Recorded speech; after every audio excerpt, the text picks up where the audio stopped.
this is, just looking at what ended up happening at the global war on terror is you had a lot of these guys that were like special forces and stuff, and then they get out of the military. It's like, what do you do? I know Green Berets are different from Navy SEALs. They're not as much command. They train and, for foreign people, build alliances and all of that shit. And then you have, long story short, you have these people. They've been doing one thing for, over a decade. They come out and then like a lot of them become podcaster bros. And I listen to some of them because like, I don't have experience, let alone in the military, but doing the shit you guys did, like, okay, what do we do in the military? Like, listen to them, but there's one common theme I've heard for the last several years is that they do think that it was, a lot of it was unnecessary. And these are obviously not unpatriotic people. I think the guy's bad. They're like the least unpatriotic people. Are they being patriotic for the right reasons? Well, if you're called to serve, I mean, I would say after the people who called, you did have a huge bump in enlistment. It's at least if I recall correctly, I could be wrong. After 9/11, and do I think that like after seeing, I was 19, I woke up and watched it happen live. Do I think that people did that out of patriotism? Yes. And my dad, he was in the 173rd Airborne Division in Vietnam in 1965 and 66. When it first started. When the war very first started, they were the first in the army to go over there. And long story short, you go to reunions. Some of the reunions happened. So in the very beginning of the war, you had Australians and New Zealanders that were literally with them. Filing fee that takes you 15 they lived amongst them in now there's Vietnam. another Republican candidate. And so he did a reunion maybe like 15 years ago in Australia, and then he did one in, I think it's Vicenza, Italy. And the reunion is where the 173rd is currently stationed out of. And one of the guys my dad, has kind of spoken with several times and gotten to like a lot was I forget his name. He won the Medal of Honor. I'm drawing a blank. He has an Italian last name. Yeah, Seljuka. And so he, talked to him, but he's a guy that did enlist after 9/11. That was literally his motivation. He was just like a regular fucking middle American. What inspired him to go to war? Like, that was what it was. And he was a frontline combat chief. And what they experienced in Afghanistan, it was like, especially like when it came to the 173rd, they had a lot of, what's different from them from like, let's say like the special forces people, they would be put like in an outpost where it would be for months at a time, not knowing when the next engagement would come. Then they would do their patrols, and then they would have to face an ambush at any given time. They never knew when the ambush was coming because that's the point of an ambush. But it's just like out of nowhere you get attacked, like mental, and it's like a way on waiting. I hate comparing it, but like when I was in high school, I did hang out with a bad crowd.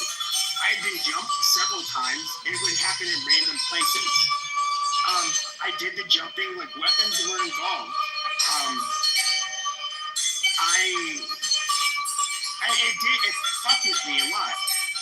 Like everywhere I went, I had to look over my fucking shoulder. I had to be able to look at everything wherever I was at. Because that sense of like, oh, like anything can happen. at any given point, you don't have control over that. So you can only put yourself in the best situation to deal with it if it does happen. But like, imagine you're like somebody you're dealing with that at like a much more lethal scale, like lethal level. You like literally watch your friend die, or get obviously you get killed yourself or seriously injured. The stakes are so much higher, and I don't know. I think a lot of people just, I don't know what my point of my monologue was, but these guys are obviously fucking patriotic. Dude. I guess that was my whole fucking point. Who else would volunteer for that shit? Okay, we're gonna change it up. These have no bumpers, so it goes a little faster. Sounds a little different. Well, I think that the people who disagree with this one.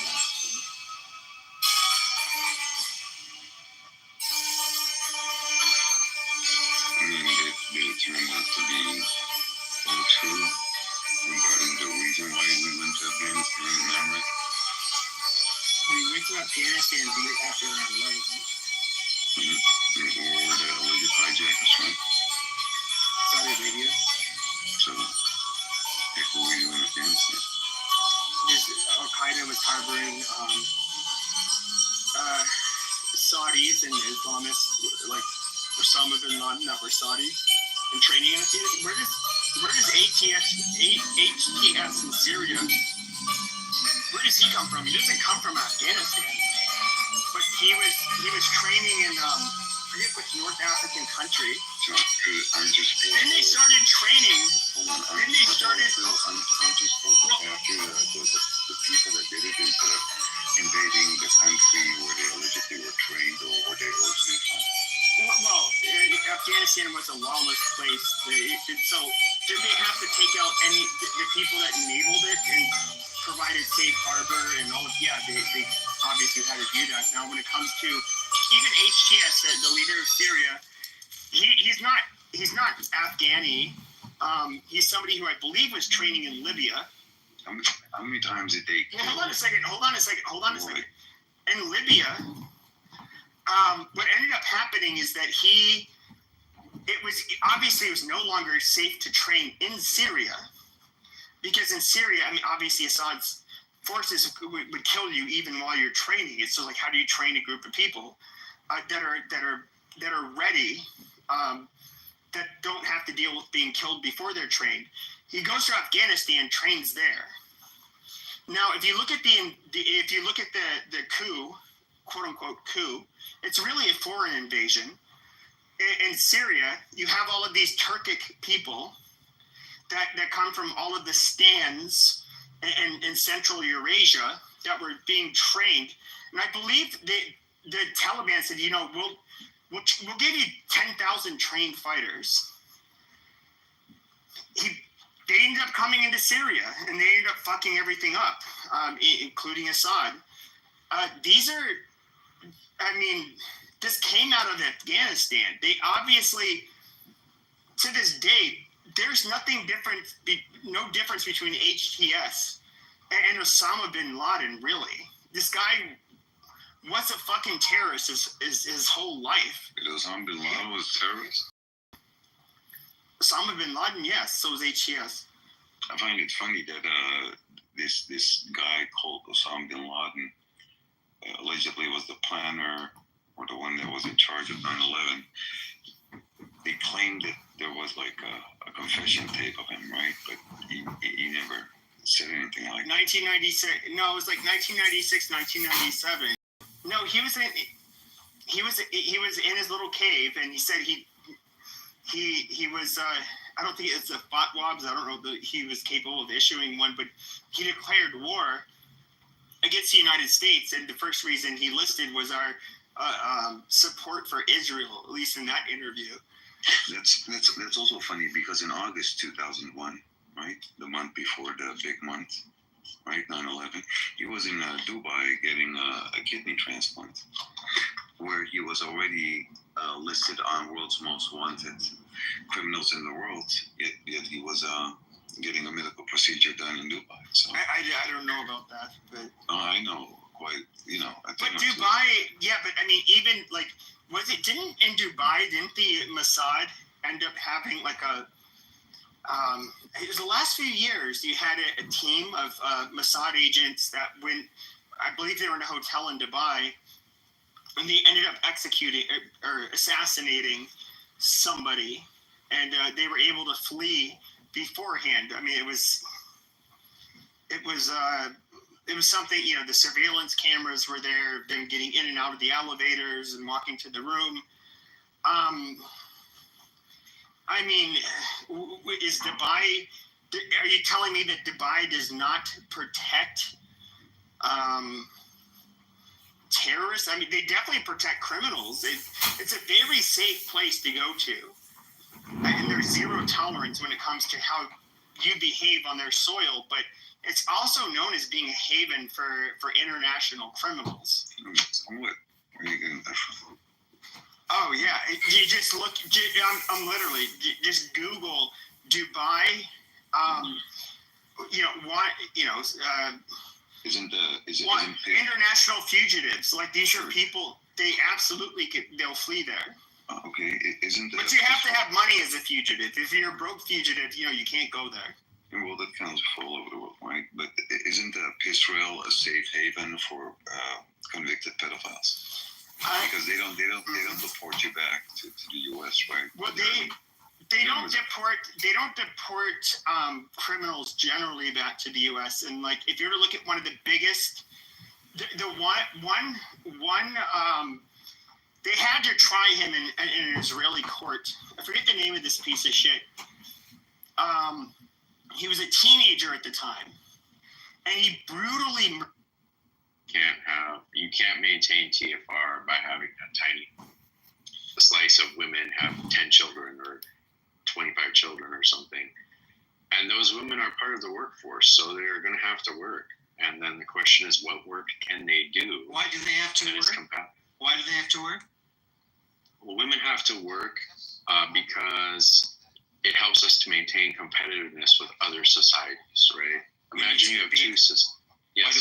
Why do we need to compete? I mean, why do we really need to compete with other societies? Because of evolution. So you think evolution is based on competition, basically? Well, evolution is based on competition. Yes. You do, but I will say. So is there some element of evolution that's competition? No. Jeremy did put in the chat. There's no element of evolution that's not about competition. That's not. That doesn't. Well, no. There's many elements of evolution. I mean, evolution is about variation with selection.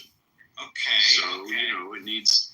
But we don't talk about my idea for. Well, let's try to put this on the table here, because throughout all this talk about culture and DNA and everything, I think the real issue is evolution. And I think the question is, you know, of course competition is a part of evolution, but so is collaboration. And the question is, but that's if both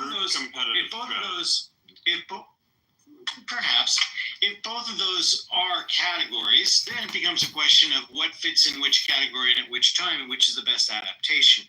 I would argue at this moment, we are much, and I'm an Al Gore trained climate reality activist, so I believe, you know, in climate change and all that. Oh, wow. I believe that I do. So just so you understand, what I'm about to say is more important than whether you agree with that or not. I believe there will be 1 billion people homeless on this planet in 25 years, right? I do. And yet the issue is not the climate change that's going to cause all that. It's our lack of ability to collaborate to deal with that. Because like you said, institutions, well, you didn't quite say this, but I think you were going there, are made by human beings like us. They're just all human organizations. The law is all human organization. Religion's all human organization. This little club somebody started over here, this rock band that turned out to be the Beatles, whatever it is, they become that because people own them. People are the actual power. People are the actual economy. People are everything. And they don't necessarily have to compete from country to country. They have a whole global village to operate from. This is the 21st century. I don't know where you guys are. There's a lot wrong with that. I mean, well, I'm not going to say that there is, but I mean, I'm in the 21st century, and there are certain timeless teachings. CRT, BLM, LGBTQ.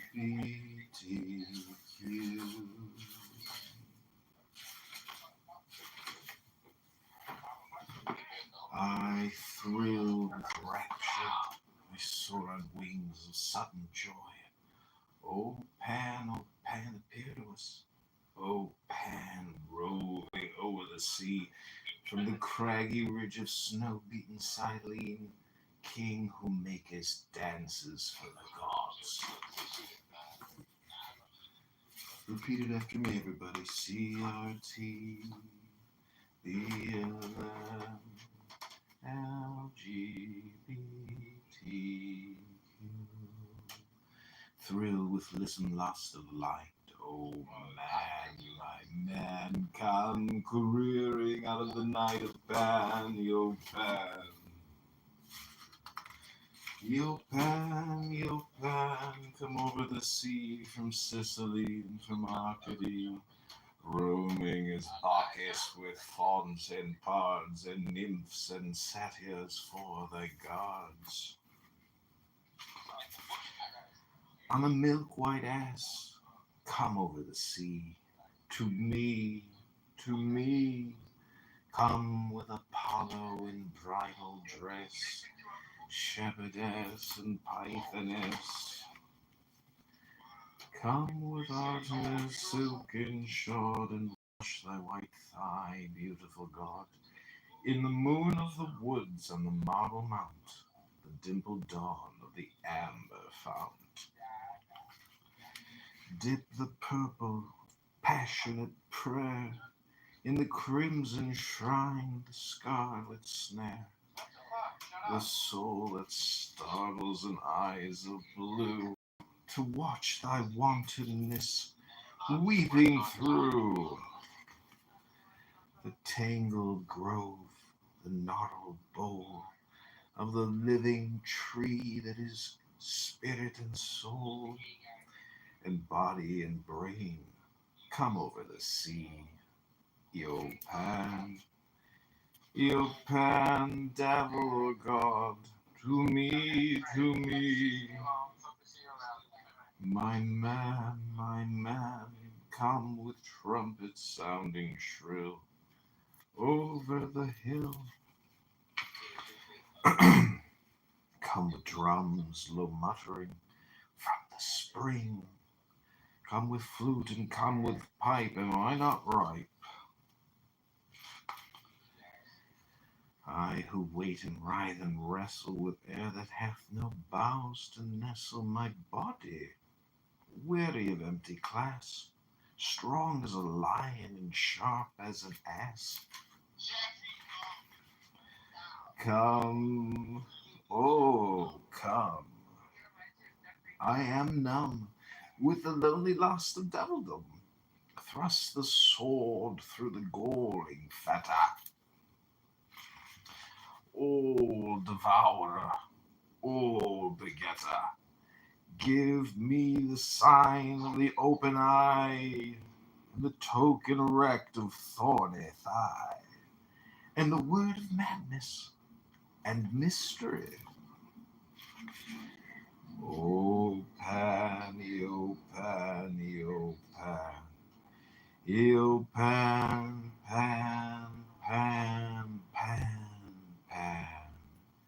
I am a man. Do as thou wilt, as a great God can. O Pan, yo Pan, yo Pan, yo Pan, Pan. I am awake. In the grip of the snake, the eagle slashes with beak and claw. The gods withdraw. The great beasts come, yo Pan. I am born to death on the horn of the unicorn. I am Pan. Eo Pan. Eo Pan. Pan. I am thy mate. I am thy man. Goat of thy flock, I am gold. I am God. Flesh to thy bone. Flour to thy rod. With hoofs of steel I brace on the rocks through solstice stubborn to equinox. And I rave, and I rape, and I rip, and I rend. Everlasting world without end. Mannequin, maiden, mannered man, in the might of Pan, oh Pan, Pan, Pan, Pan, Pan.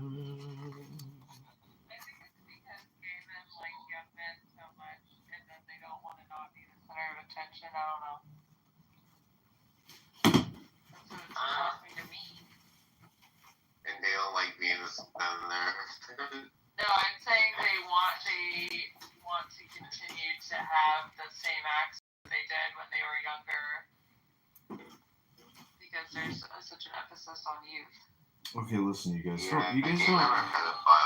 listen, gay men and gay women. You guys don't read books, so this is the service I'm providing your brains tonight. Here we go. It's called Aha.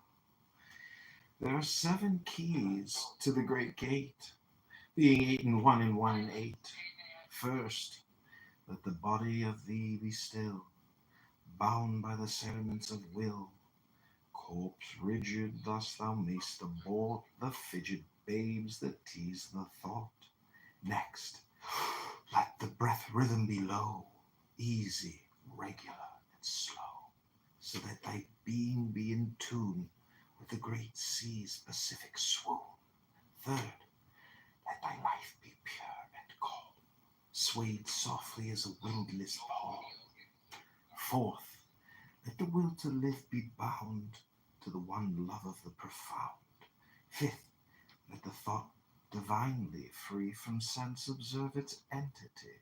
Watch every thought that springs, enhance hour after hour thy vigilance, intense and keen, turned inward, miss, no atom of analysis. Sixth, on one thought securely pinned, still every whisper of the wind.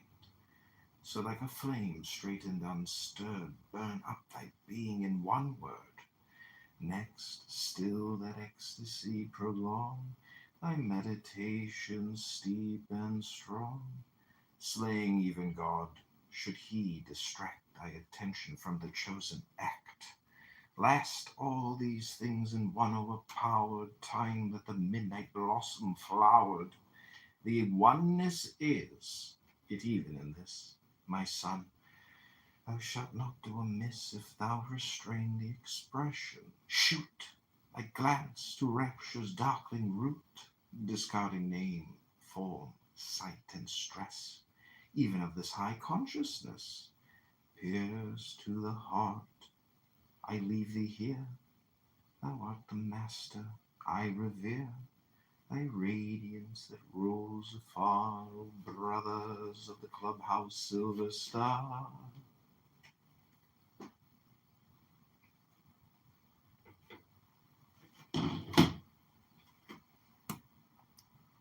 And it's been pointed to all over the world. I've traveled in Brussels. I heard about it in Africa. They've heard about this medicine hat experiment. It's famous.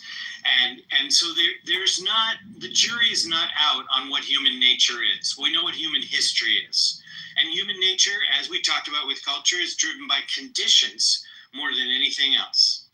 And if we can make the right conditions, which we might have to experiment with, to put the appropriate amount of buying power in people's hands, on the appropriate conditions, we might have more people being able to pay their bills, stimulate the economy, and the economy can absorb it because you're living in the richest country in the history of the world. It sounds awfully like, material conditions define people. And that experiment failed miserably, unfortunately. Well, I don't think those people who ended up with full-time jobs in a home that they own in Medicine, Alberta would actually agree with you, but I understand your I mean, there's a whole country that kind of went down the drain that would not agree with you. Which which country? Soviet Union. Yeah. So I don't think Soviet Union is an example of that. I think the Soviet Union is an example of the deepest totalitarian government that's ever existed on planet Earth. That's not quite the example of what we're talking about. It's not the kind of the police state of the terms and conditions of what you're talking about of the social contract. It's a very different social contract and an entrepreneurial one as well.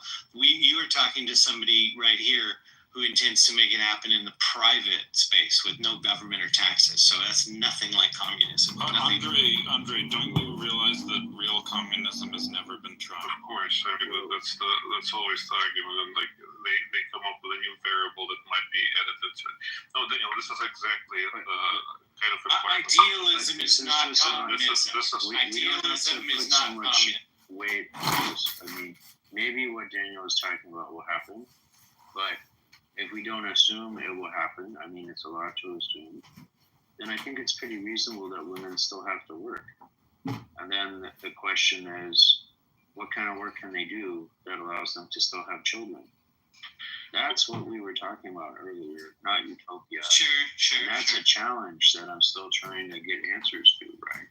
Yeah, that's right. Just like as this part of the discussion. But why not borrow from that, Daniel, Jason? I think I'm not sure. Maybe your headphones are malfunctioning. I was speaking. So, but one of the things I would like to point out that the problem with Soviet Union, the problem with proposition that the material conditions will define human nature is that that had been tried, and this is exactly what we're speaking about. This is exactly what the project of Soviet Union and actually Mao's China was trying to achieve, and they failed miserably. Indeed. So, I mean, if we just accept for a moment that women have to work, but that the kind of work that women do today makes it harder for them to have children than any work they've done in the past. So why not just offer them the allowance that if they want to have children and they don't want to have to work, they have that choice? What's wrong with that, Jason? Why is that not a solution? Well, it makes some assumptions that I don't think will pan out. I think a more conservative assumption is that women have worked when they had children in the past. So work, in principle, is not an obstacle to them having children. But during the baby boom, that was not the case, right? Most women didn't work. I mean, for thousands of years. Okay. Yeah, thousands of years. Okay. Women have worked, and they have worked a lot. For as far back as you look, women have worked. Sure. Okay, tens of thousands of years, as far back as we can go. I totally agree. So they have worked, and they've generally had to work. The periods of history where women didn't work were very brief. They were very partial. Okay, some women didn't work during the baby boom, but many did. And so I don't want to bank on that. What I want to bank on is that there are different strategies of work, and that different strategies of work can allow women to have children, although our present strategies don't. So then that brings us to the question of women's work. What is a work that is compatible with childbearing, or what can we do to make work compatible with childbearing? Why is it only men that are asking this question? Well, we have duties to women, and we have to ask these questions and think hard about kind of things about a society that is good for women to live in. We can't avoid that question. In fact, maybe we've avoided that question for too long. So I think the question of what work women should have, the question of what work women should have, of how we can make work more compatible with having children. Yeah, I think men need this question. More work with compatible with having children would be that women have paid leave. They have, they have all the care that they need taken care of, so that they can easily have children. If you want to have more children, you want to make it easier for women to have children. So Daniel, I think that's avoiding the question.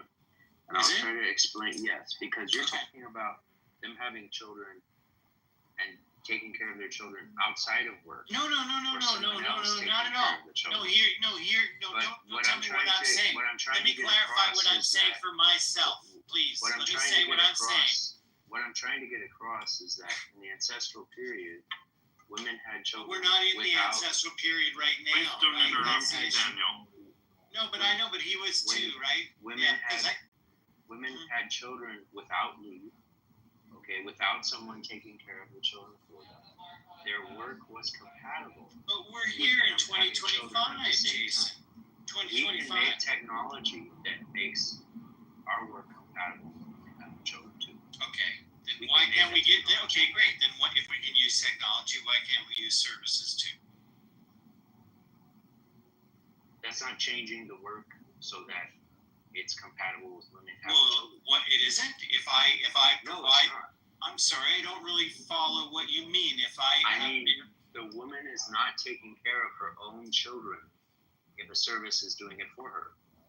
No, I didn't mean that. I talked about, first of all, having children, meaning the pregnancy, the health care, all of the services that go into the initial maternity, not like doing the mothering job for them. That would be misunderstanding what I'm conveying. I'm saying if you want to have more children, why not create the conditions for, first of all, giving birth to be healthier than they are with a lot more services than they have right now? Why wouldn't you do that to begin with? It's not really speaking to the concern that I have is that after they have the children, they will not be able to take care of them because their work is not compatible with that. I get that What too. you're talking You can about do is- both problems. You can do both problems, but you said that you wanted But to not at raise the the same fertility. time. Not You said at the you wanted to same raise. time. You said you wanted to raise the fertility was what this was about, right? But it's not the question that I'm focusing on. Okay. Right? So you're okay with So- the fertility. You're talking about what happens after the fertility. There are reasons to object to what you're saying there, as it being. I would say that it's probably not important, and there are empirical reasons to say that. But it's also doesn't really change the fact that with work as it's presently organized, women cannot take care of their own children and work at the same time. And that's why how would the you do it? reorganization of work. Yeah, it's a great question. How would you do it? I think a great example of a man who sought out a responsible direction for this is a man who developed a routing table and a router that even small toddlers could use, is completely safe for children to be around. And I think, yeah, maybe this is where we got to go. We got to have more machine tools that have much better safety engineering, so that women can in fact do machining, textiles, all those kinds of things in the presence of children. I think that's definitely one direction, right? Because we need much safer manufacturing technologies. And we can make all this stuff a lot safer than it is. It's a brilliant design. Let me see if I can find it. But I was amazed to see this device. And I think this is where we've got to go.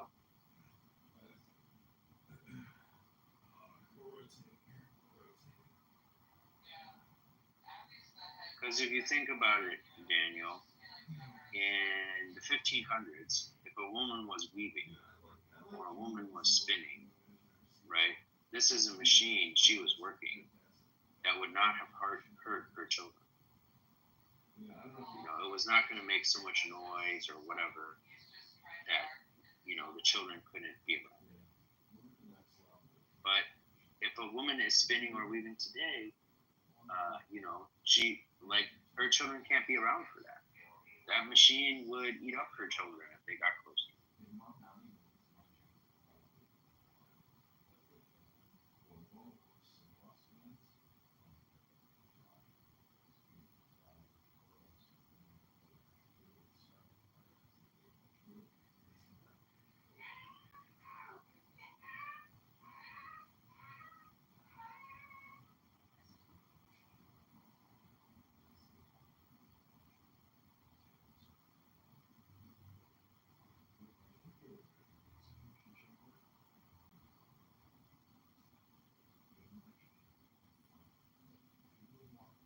Okay, Agent.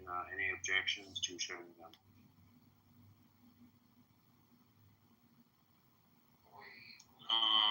Yeah, if no one else wants to come up, then we can shut it down.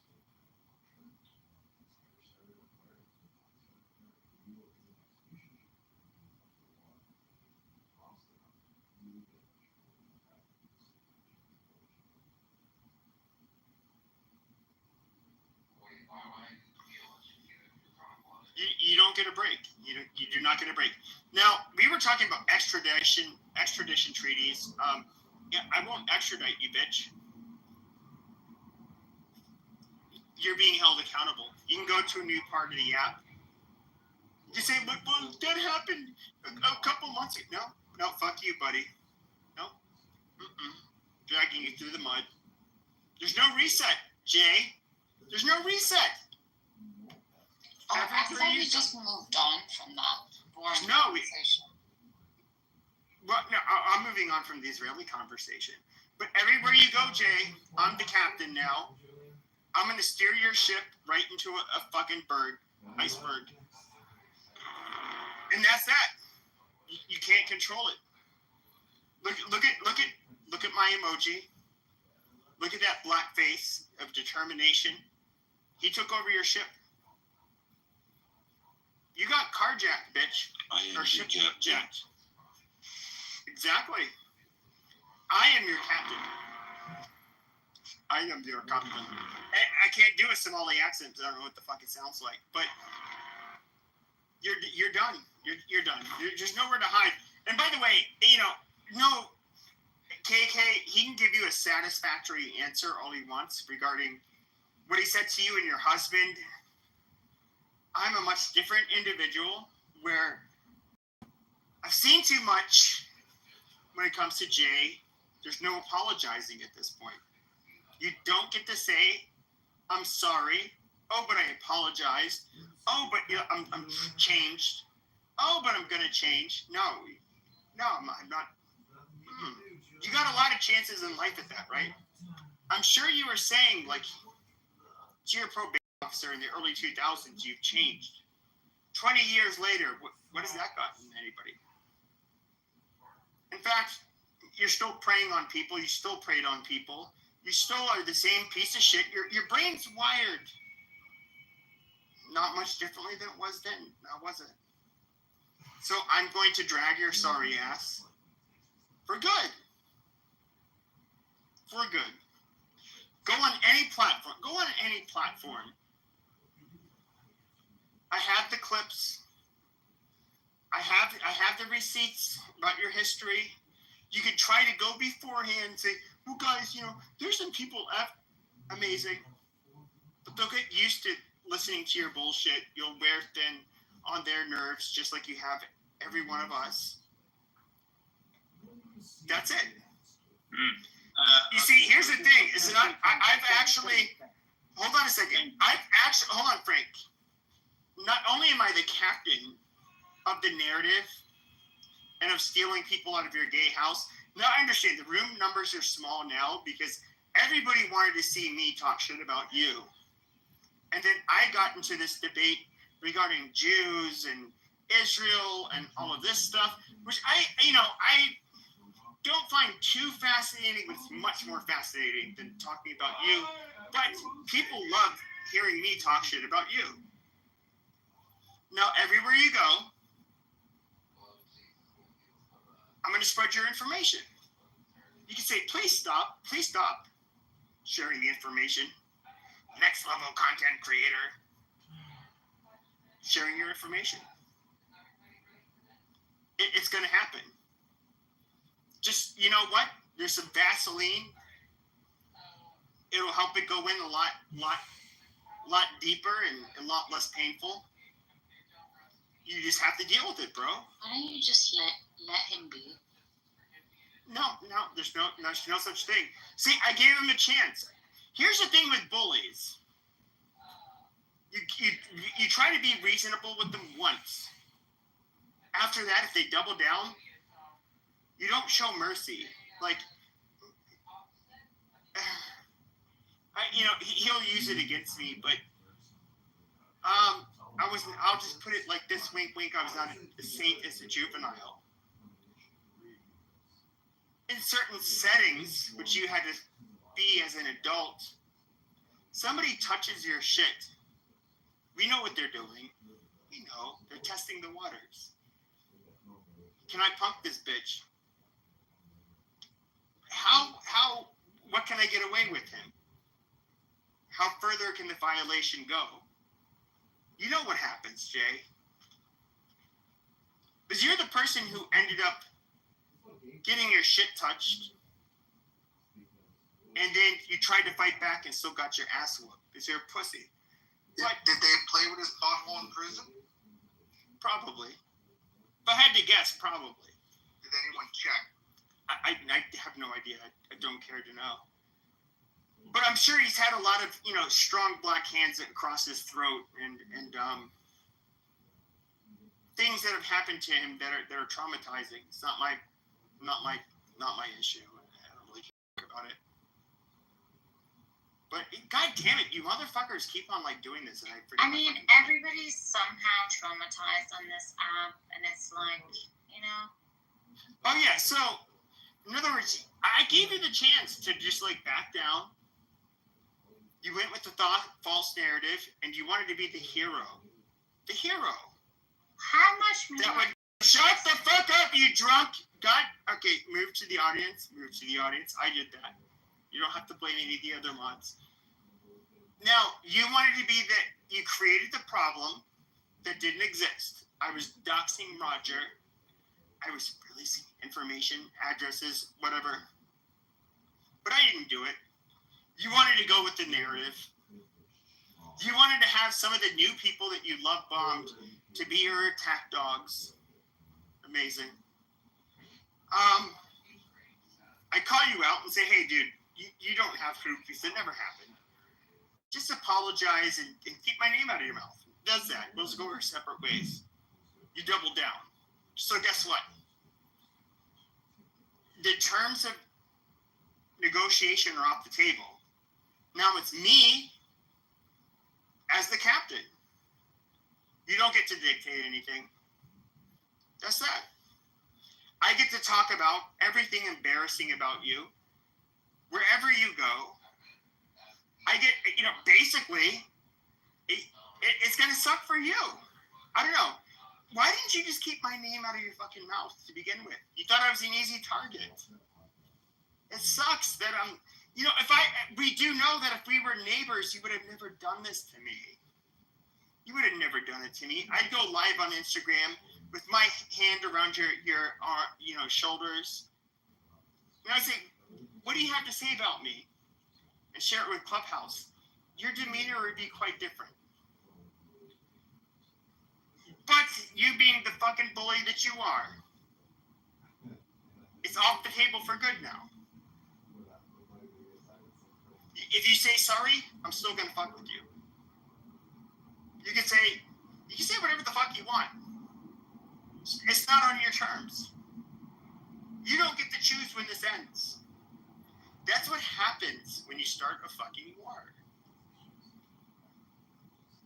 And Ludwig is going to be very mad when I say this, but Hamas, they don't get to start a war and say, oh, okay, stop. Right? You started a war. The fuck did you think was going to happen? When you guys end up paragliding into a fucking music festival, and and I saw these young, beautiful women and men killed. You could say, oh, it was a touchy gunship. No, these people were killed up close. There's no bullet holes, in the fucking tents, like in the bar where they were serving drinks and that kind of shit. These people were fucking butchered up close by terrorists. You think you can when they went to the kibbutzes, hold on, they obviously paraglided. But when it comes to hold on. But when it comes even the kibbutzes, I got to see these kitty faggots happy that they were killing these Jews, calling their families like, I killed you, mashallah, you know, and they were killing like the Jewish peaceniks, the most lefty Jews, and it was like, what, seriously? Please, let me, please, my friend, Tiffy, just one reflection, one thing, just one thing. It's even a reflection. It's just after this event. I don't know what the fuck you're saying. Like, I don't know what the fuck you're saying. I like you, Frank, but I don't know what the fuck you're saying. Just after, there was some Je ne comprends pas. Muslim women dancing. It was so horrific. It was horrific. I agree. It was horrific. Now look, if there was if there was like a Mexican, think of this. Let's say a Mexican, the lowest of the low of the Mexican population, the cartels. These are obviously the most criminal, obviously, and it will invite some of the most psychopathic people into their organization. Now, let's just say that we have Nogales, Arizona. I've been to Nogi, as we call it, several times. Now, if some cartel was to drive into Arizona and just like shoot up Americans, and then they were to have, and most of the American side of Nogales is like of Mexican descent, but let's just say they had even a white girl or a black girl, doesn't matter, in the back of the truck. The last thing you would see Mexicans doing once it drove back across the border is just like, touching her dead body, touching her dead mangled body. What you would see is like, oh, those meals, they would be like petrified. They'd be like, oh my God, that poor girl. The population would just be like, oh my God, like, they'd be stunned, they'd be horrified. They would just think like, holy fucking shit, that is so horrible. But then I got to see a bunch of these pieces of shit celebrate it, desecrate this young dead woman's body that's all mangled up. We have to face a reality. I don't mean this in a mean way, but when it comes to the Gazans, they have obviously been propagated to an extent that they are fucking animals. Okay. Have you ever heard of the name Rachel Corrie? Any chance? Does that ring a bell today? Who's that? Rachel Corrie was a peaceful protester in Israel. I believe she was I'm not sure which country she originated from, but America. She's American. What was that?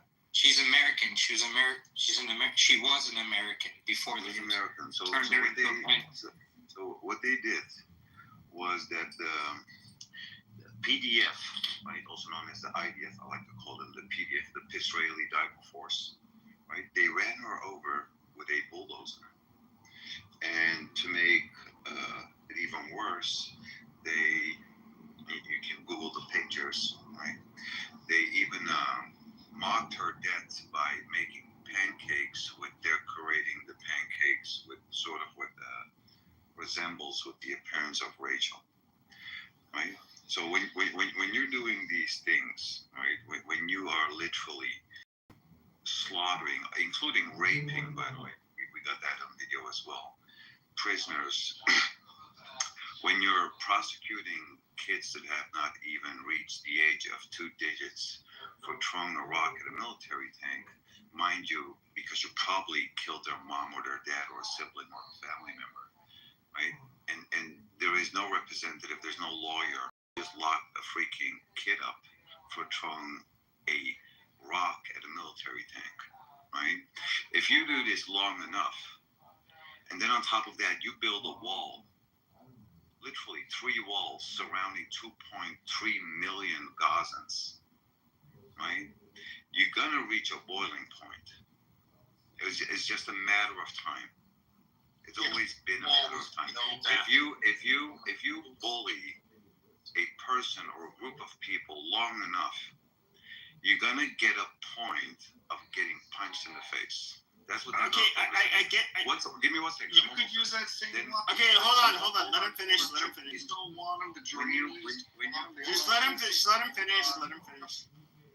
Bell, hold on.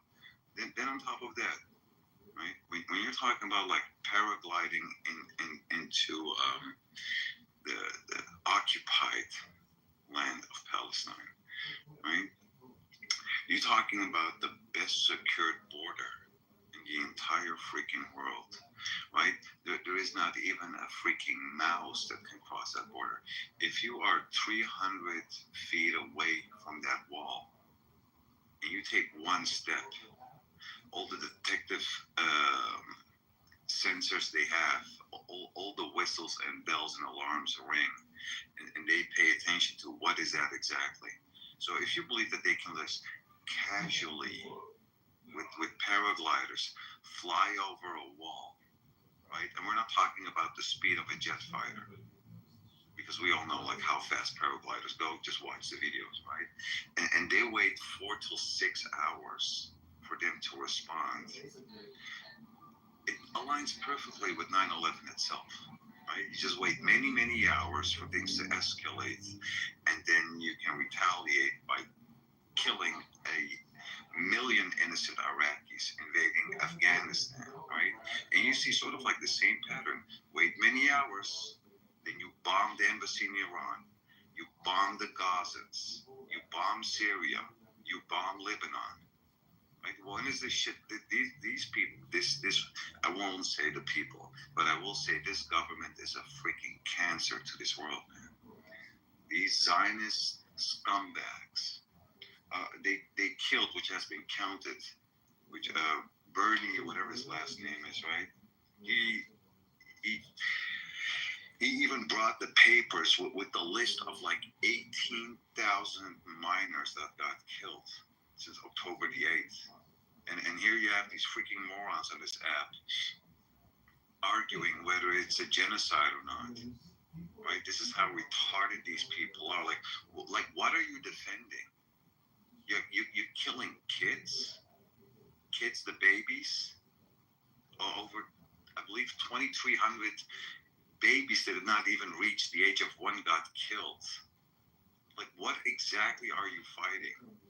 You got to come to the point of like coming to a realization of like, this is not even making sense. Like, it's pure Satanism, man. It's like evil at its finest. I have no other way of putting it. I get it. Okay, I get it. Now, the very real problem when it comes to examining what's happening in Gaza is that, as far as the numbers of people that have been killed, what percentage of them were children? What percentage of those quote-unquote children, children is anybody under 18? Excuse me, I have hiccups. What percentage of them were non-combatants? Nobody has these numbers right now. When it comes to even the starvation stuff, like, I mean, and we've seen that, like, the ones that really hit hard for a lot of people, where I remember thinking, why is this mother chubby, but her son's emaciated? That is super weird. And of course, we realize these are pictures that are taken of like children with medical conditions. When it comes to starvation, is it possible it's happening? Yes. I think you can get an honest answer out of Hamas? Absolutely fucking not. Absolutely not. They've lied so much that we cannot believe them. That is their fucking fault. If they did not lie, we would look at them as trustworthy. But it's not that they just occasionally get caught in lies. It's that the majority of what they do is lie.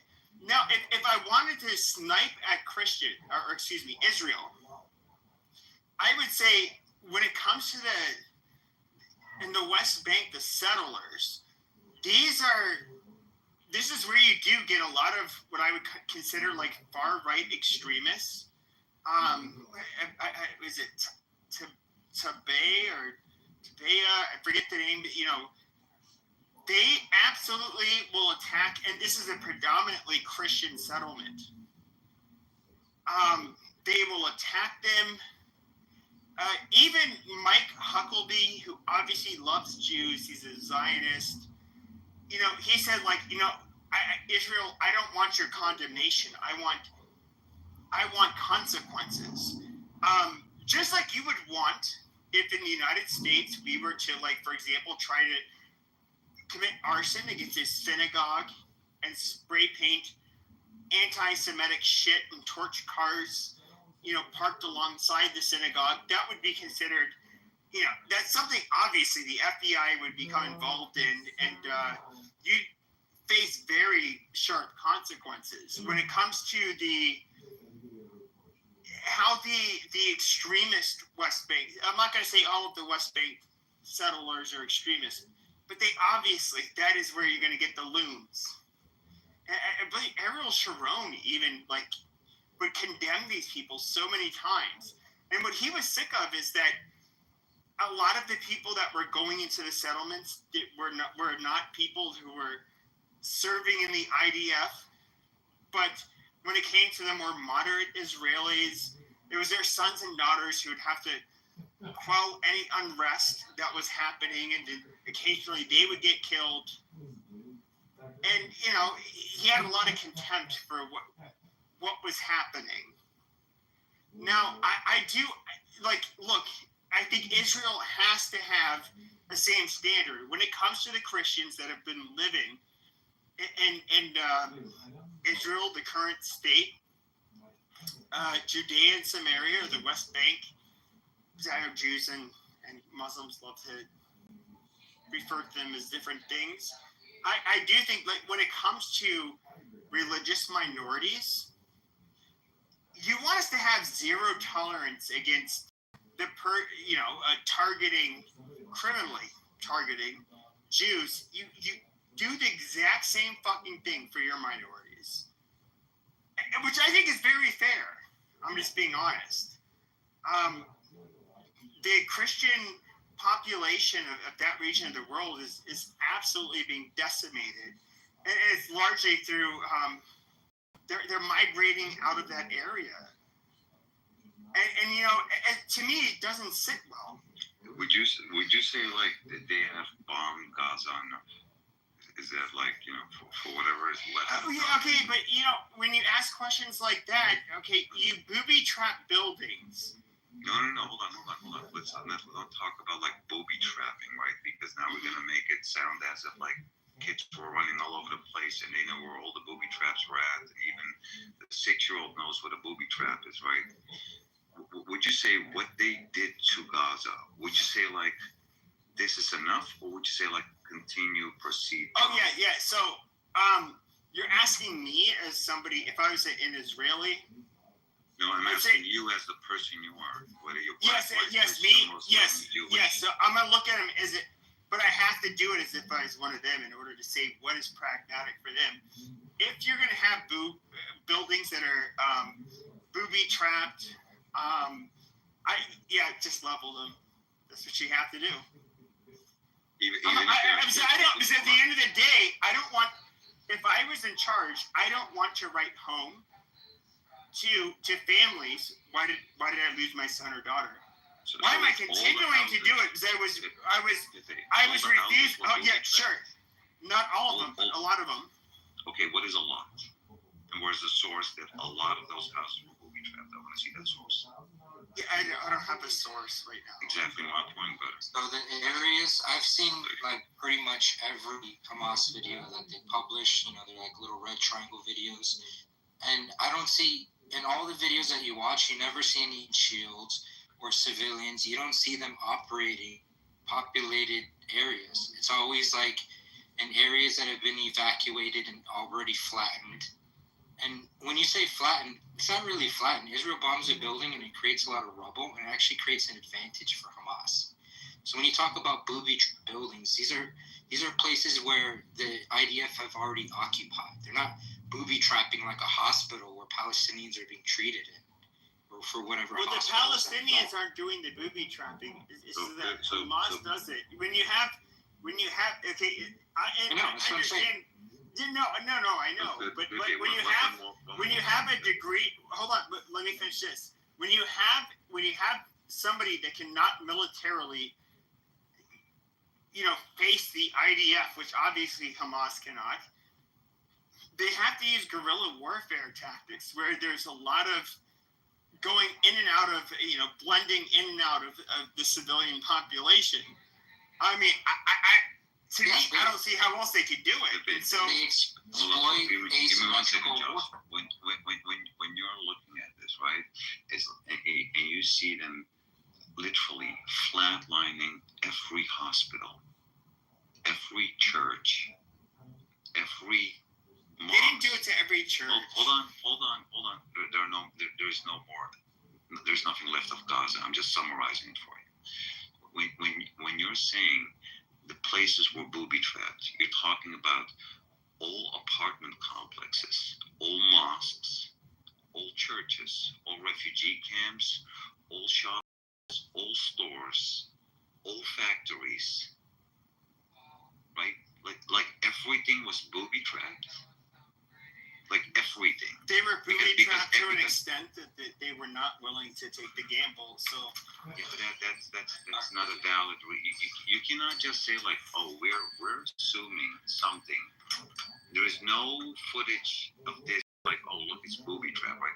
As much as everybody pretty much has a smartphone nowadays. Well, okay, right? So here's hold on. If any of the claims are true of like most of those buildings were booby trapped, right? Then you should show me at least a handful of videos that proves that those buildings were booby trapped. Yeah, there's actually a bunch of videos that show that, and what's really funny. Like, what are we talking about? Like, I've seen at least a dozen. Booby trapped. And so they also obviously will set up ambushes. So you'll see Israeli soldiers. They're trying to do the humane thing and like fight a fucking war. But raping prisoners, that's a humane thing. Okay, you bring up that video did not prove rape. No, what well, either way, war is war, and you can't control every single person. All right? That is the point. You're trying to make it sound like that's 100% officially condoned at the highest level. Why? You're not holding Muslims. Okay, but here's the problem: is that when it comes, well, hold on. It's not about the rape. Why is there? But hold on a second. When it comes to the U.S. during a global, okay, hold on. Let me say something. When it comes to the U.S., war crimes were committed. These people did. The reason we hear about it is because it made the news and they were court-martialed. We can think of Abu Ghraib, where these people were literally, where they're making the human pyramids. They were there's one and waterboarding them. A lot of. Well, I don't know about waterboarding, but waterboarding is like a given. No. You're talking about enhanced interrogation. That's something different. We're talking about in the prison that was enhanced interrogation. Okay. Sure. Yes. So when it comes to Abu, will you let me fucking finish? Excuse me. Abu Ghraib, which is that was a prison that was taken over that Saddam Hussein put a lot of prisoners in, and it was seen as a detention facility. You had a West Virginia National Guard military police unit that was overseeing it. They were abusing the prisoners, letting them shit on themselves, making them do human pyramids, punching them and knocking them out, doing horrific shit.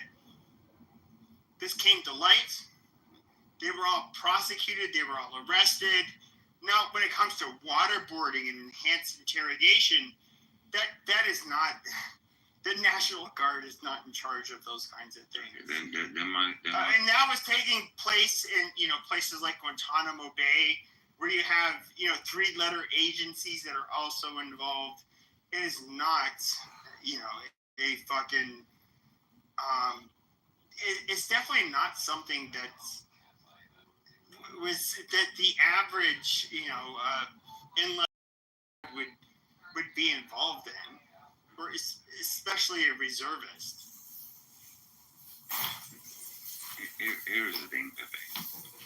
You seem to be agreeing with Israel. Almost said it. What Israel has been doing, right? Which is systematically killing Palestinians. They dropped over 30,000 pounds of bombs on Gaza. What would you have done differently? Well, okay, let's say it was a Christian state. Mm-hmm. And here's where you all fuck up. Mm-hmm. Is what would you have done differently with Hamas? And their target. Hold on a second. But Israel was a Christian state, and just imagine. Okay, an example, or what? Or you make as Christians, what if it was a Christian state? What would we have done? If imagine we're like 0.02% of the population or some shit. As Christians, what would we have done? I would have accepted the hostage deal. That's the first thing that Hamas proposed on October 10th, which was all the non-combatant hostages be released in return for no airstrike or no ground invasion. I would have prioritized the hostages. That's the first thing. And then I would have negotiated from there. It was a Christian state. Well, the funny thing is, Pepe, you sort of like hit the nail on the head. Back in the day, the Christians and the Muslims and the Jews were living perfectly side by side. That's not true. That is very true. Now I'm trying to pretend that the Muslims live perfectly. Oh, wait, Taco Bell woke up again. Come on, Go to sleep, sweetie. I gave you your funny. I breastfed you. Go to Are sleep. lying. Everybody, other Muslims along with them. Taco Bell. There's a recorded history of it. Well, hold on a second. But if we can look at Martel, we can look at Charlemagne, we can look at everything. The history between Muslims and European Christians. Our relationship has always been one of conquest and then expulsion. The Muslims would end up taking over. They'd take over, and the Christians would expel them violently. Wait, when are you talking? What era are you talking about? I have any idea when this happened. The Crusades. Especially the 8th century on. Like, I mean, let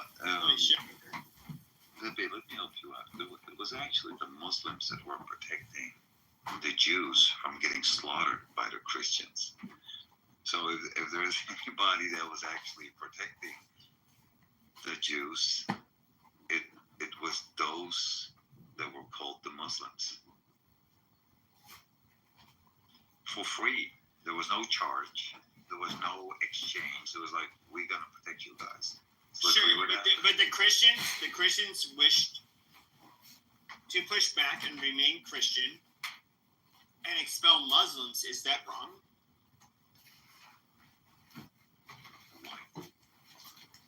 I'm starting to believe you. Like with the Crusades. Are you vaccinated? No, what I'm asking you is that when it comes to the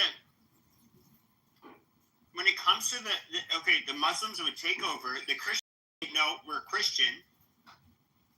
Fuck your bullshit. Where did the Muslims take over? I mean, the Iberian Peninsula. Well, you think the Muslims never took anything over? I never said that, Taco Bell. Iberian Peninsula, and they got kicked out. The Islam is far more than the Roman conquest or the Byzantine or the current Jewish conquest. They made it a thing, actually, because, there's no compulsion in Islam. At least when it started out, later on when it was corrupted. They actually made it a thing to protect the Christian and Jewish communities. As a matter of fact, the most Christians to ever be killed in the Arabian Peninsula was by a Jewish king in Yemen. expulsion, it only started after Islam was corrupted, you're saying? The first, It was, so now it's a corrupt religion. No, to be fair, even if you look at the Iberian Peninsula, you're arguing Qadi's people. I know. the caliphate was corrupted, not Islam. The people that lived in Iberia at the time, modern day Spaniards and Portuguese, they treated the Jews worse than the Muslims did. Now, this is something, even on the far right, there's retards who will try to deny this. This is something that's, we kind of know is a fact. They subjugated both the Christians and the Jews, but at a lesser extent than the Christians subjugated the Jews. And so the Jews were pretty receptive to them, and it's it was a. Okay, perhaps you gotta ask yourself the question: why did they get kicked more than 1,000 times out of 106 countries? Haters. Maybe you should look into that. Just a tiny little side note. It's actually 20 plus countries, 109 times. It's 106 times over 1,000 countries. There's perhaps a reason for that. If a person, if an individual, Taco Bell, hold on a moment. 1,000 countries, but 100. Taco Bell, I'm almost done. How much did that do with Taco Bell? Taco Bell, I'm almost done. And ask the McDonald's manager to reset the password. We can barely hear you. If a person is getting kicked, hey Pepe, can you mute this bubblehead? Goddamn Taco, let him fucking finish. If a person gets kicked out of a club, not once, not twice, not 5 times, not 12 times, not 50.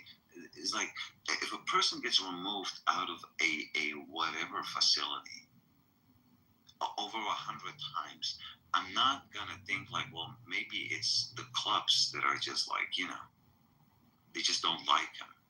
You must have done something, bro. Like 106 times, 106 countries were like, nah, you guys can go. 106? 6 times I would already question one another. Okay, I agree that I mean, how could you disagree? Hold on a second. I do agree that Jesus Christ. I agree that there is rhetoric where Jews have never done anything wrong throughout time. Where you look at every whether it's Native American, Sub-Saharan Africans, North African, any group of people you can think of. We all had people that did egregious shit in history. I think Jews are the same way. Do I think that Jews have always been a perfect people? No, absolutely not. But I mean, but even if I was to look at that narrative, I would have to tie it into what we're examining today. It doesn't dispel anything I've said, so far. This is where it becomes retarded. It's like you lay on a bunch of propaganda, like they've been 109 countries over 1,000 times, they've been kicked out. Amazing, but we can look at October 7th. Oh, so everything starts at October the 7th? Not on the 14th of May, 1948 with the Nakba? Why don't we start with Rome? I do think there's legitimacy. Why don't we start with Rome? I do think there's legitimacy. As a retard. I do think there's legitimacy when it comes to resistance movements. I mean, in Latin America, even centuries later, you see people rebelling. We can look in Europe. There's been resistance movements. I think that's par for the course. I do not. You know the other psychopath. That when just European citizens, including the Dutch, right, the Dutch freedom fighters, they pretty much were guaranteed to get their heads blown off, right? Morocco, right? A country in North Africa, they sent approximately 50,000 of their own men. Those were military, but the ones from the Netherlands and Belgium included, they just signed up and they just went there, right? To fight the regime of this psychopath called Adolf Hitler, right? Were those people considered terrorists? Look at them. They're fighting Adolf Hitler. There's been slaughtering people in like. But Hitler had a conventional military, and that's not. The Netherlands had a conventional military. Hold on. The Netherlands was actually putting Jews on trains for $2 per person. So the Netherlands was complicit to what Hitler was doing. They were literally putting Jewish citizens of the Netherlands on trains to get them to the border, and from there on they were getting whacked. So the Netherlands was absolutely, the Dutch railroads, still existing, same company, Nederlandse Spoorwegen, means the Dutch railroads, right, were complicit in this. Did we say like, oh, look at those people, they're fighting Adolf Hitler. These are terrorists. They're killing Nazis, like military men that belong to the regime of Adolf Hitler. They're killing them. Was like, oh, horrible. They're killing Nazis. No, everybody was like applauding, right?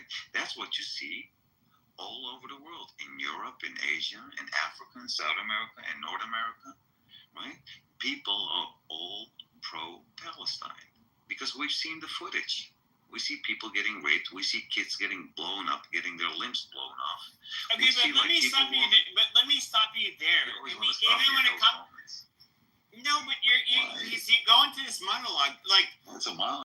Monologues at me. I'm just summarizing actual facts that everybody. Yeah, but here's the thing though, is that even like General Jack Pershing, he said that his biggest regret after World War I, that he had not put American boots on the ground. Yes, the Versailles Treaty was like very harsh, but the Germans were at the time, you have to look at it this way. You could say he was trying to save Europeans, the Aryans, against, I don't know, Jewry, whatever. So it's okay to kill that are not Aryans, right? So you can kill like No, but what I'm saying is these other white countries in Europe had to face like horrific losses. Their economies were in shambles after these wars, and especially during these wars. Exactly like the surrounding countries of Israel. Please continue. So far, this amazing. Okay, yeah. No, let me finish. And so, nobody denies, and this is the really weird thing, is even like the people from the alt-right I've spoken to, and even now, believe it or not, you do get people that consider themselves quote-unquote national socialists that are intelligent. I mean, I believe his name is William Arthur Pierce. He's the one who wrote the Turner Diaries. He was, I believe, a physicist. Much more intelligent than I am. But, he had these kooky ideas. But with that being said, even within the high IQ people that hate Jews, they don't deny that Germany was like hyper aggressive in trying to, encroach upon their neighbor's territory and sovereignty. Like that's not. And I guess like that's where I kind of lose you when it comes to you trying to justify Nazi Germany. When did I do that? Well, you're sitting here and saying how like I would never justify anybody killing anybody that's but you're justifying their stance in terms of why they should fight the war. That. The replays are on. All praise to God. The replays I know. I would never say something. Yeah, they are. And then you're gonna listen back, and then you're gonna feel silly again. I would never support anybody killing anybody that's innocent. Never. I don't care you're black, white, Christian, Muslim, Jewish. I would never do that. Let's get that, like, you know, I feel like almost like being a suspect of something I've never done. But the Jews, the Germans absolutely killed people. I never said they didn't, Joe. Who's denying that? Okay, but I mean, you're standing up for them for whatever weird reason. When did I stood up for Nazi Germany? What are you saying? Are you all there, Pepe? You said 109 countries, over 1,000 times. You know you're doing this shit. Yeah. I did find they were kicked out of England. It's because the crown owed them money. But that's what cancer. But Pepe, I think we're missing this one point that I want to hear your reaction to. Did you consider the people that were fighting against the regime of Adolf Hitler, right? The freedom fighters, excuse me, that also came from North Africa, all the way from North Africa, right? The Dutch freedom fighters, the people from Belgium, German citizens included, right? That all fought, men without any military experience, right? Picked up a rifle and they were like, give it a go, whatever. Right? This shit needs to stop. This is crazy. Would you consider those people that fought the regime of Adolf Hitler, would you consider them as terrorists?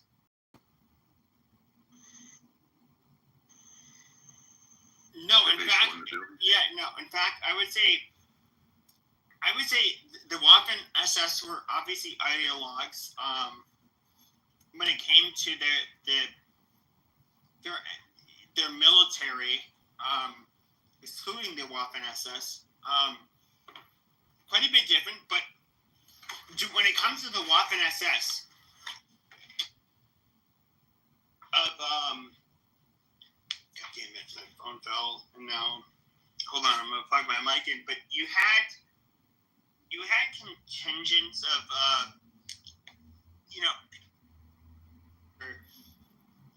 Muslim, Sikh, Hindu, that were against, the colonization of India, and so naturally, whose side are they going to fight on? Yeah, obviously Hitler. And so out of all of the the countries that were against our allies, they were obviously had the best weapons and training, and that's where you could really, I guess, do the most to fight back. The Russians, or I should say the Soviets at that time, were absolute worthless pieces of shit.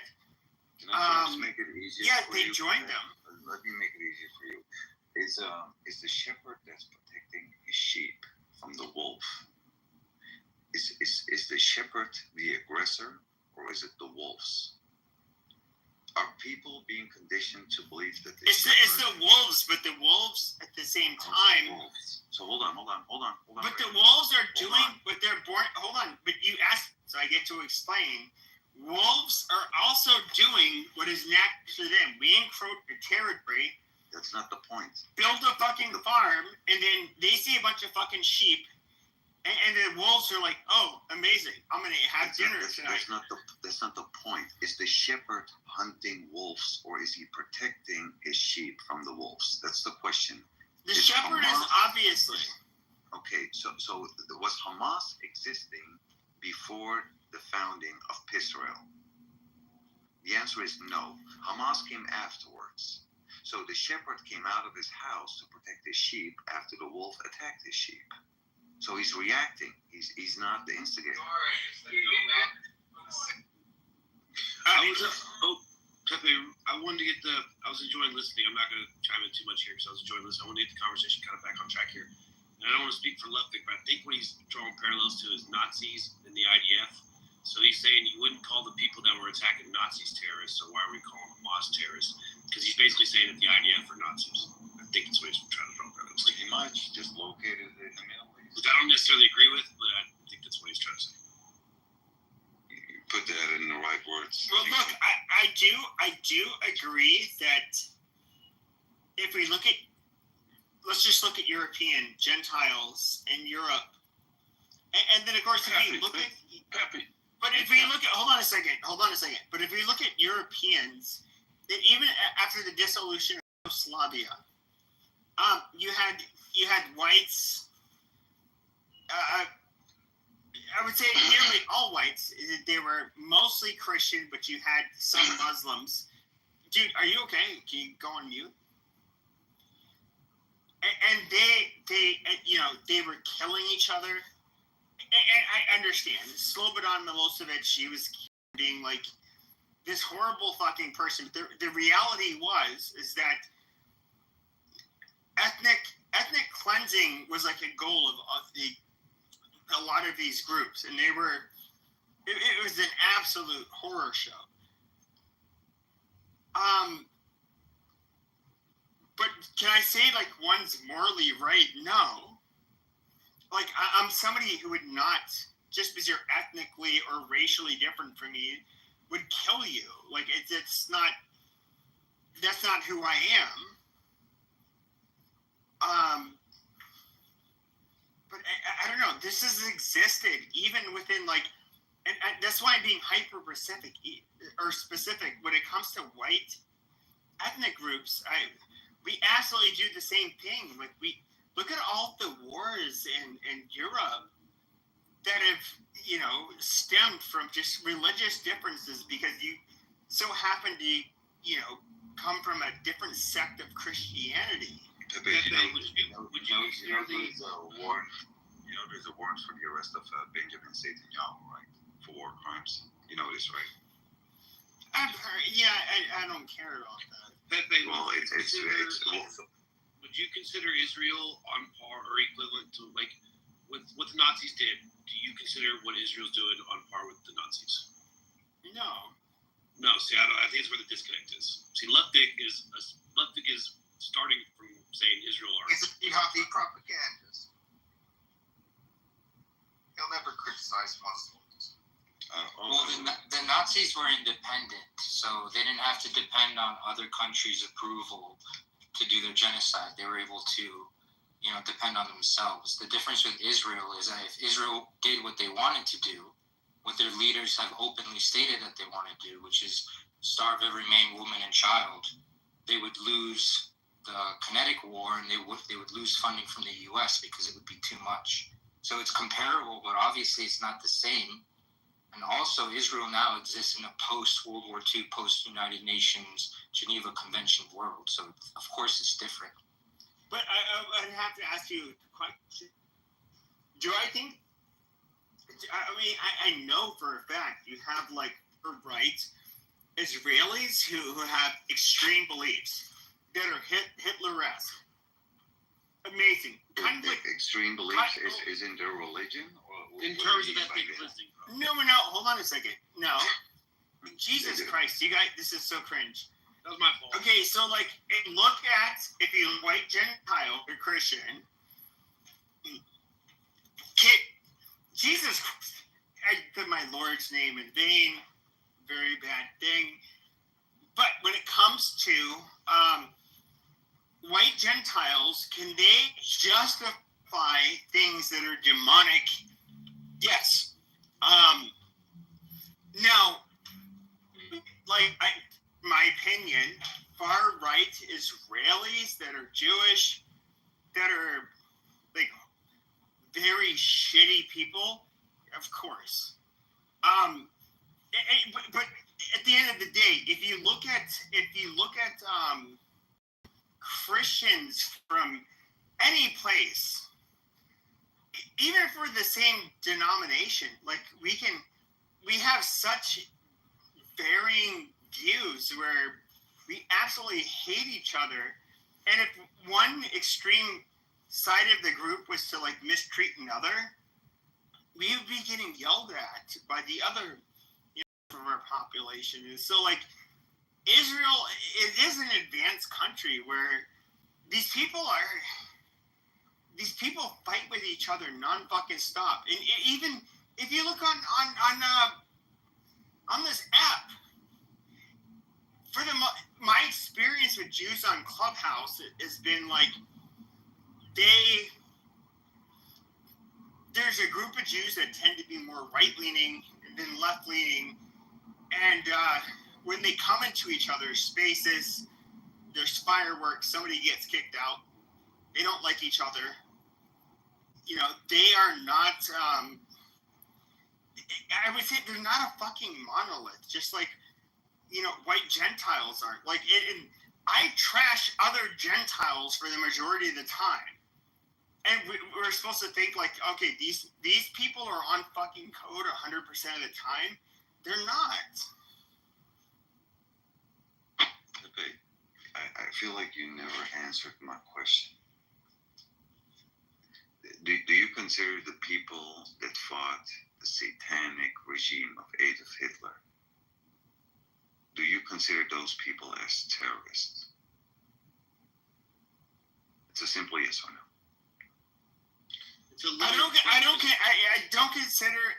I will not consider the people that were rank and file and in the German military on our side or the other side as being demonic or bad. They were fighting for their fucking country, and at that time, all of them were fucking drafted. It was not about the country. It was about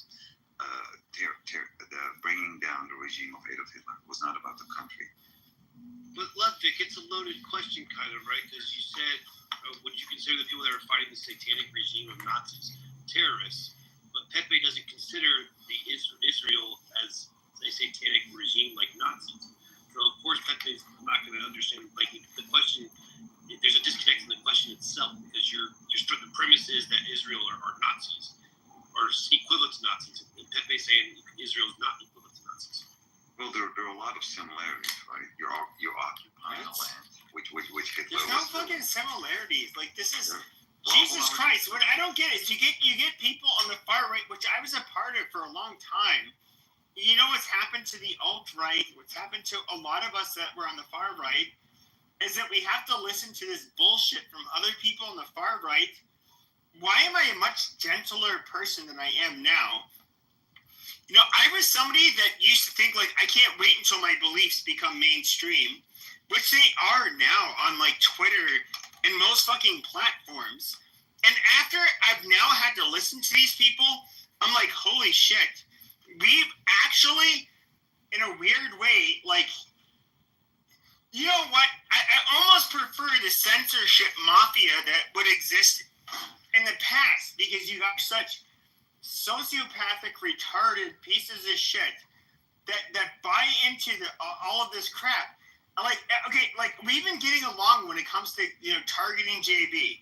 I'm somebody, you know, I allowed myself as a fucking retard to get diverted, you know, into talking about Israel, as you like to call it, Pisrael. And I, you know, it's just like, Jesus Christ. My actual goal when it comes to Israel, I'm just going to lay it out for everybody. Would I say they're an ally? Yes. As the citizen of the United States, who's not, you know, some evangelical faggot, but, you know, fake Christian, you know, they're an ally. They're definitely not our best ally. You know, and do we need to keep on giving them money? No, I don't really think so. Do I think there's a time where we might need to give them, you know, money? Absolutely. Why? Well, if their existence, you know, if their existence is on the line. There is a whole compilation of Benjamin Netanyahu before he became the leader of Israel, where he's literally like from the late 90s, right, all the way to 2003. He's saying Saddam Hussein, he's Iran, I meant to say. Iran is weeks away from having. It was Iraq. It was 2003. No, it was Iran, what I'm referring to. When was this? bro.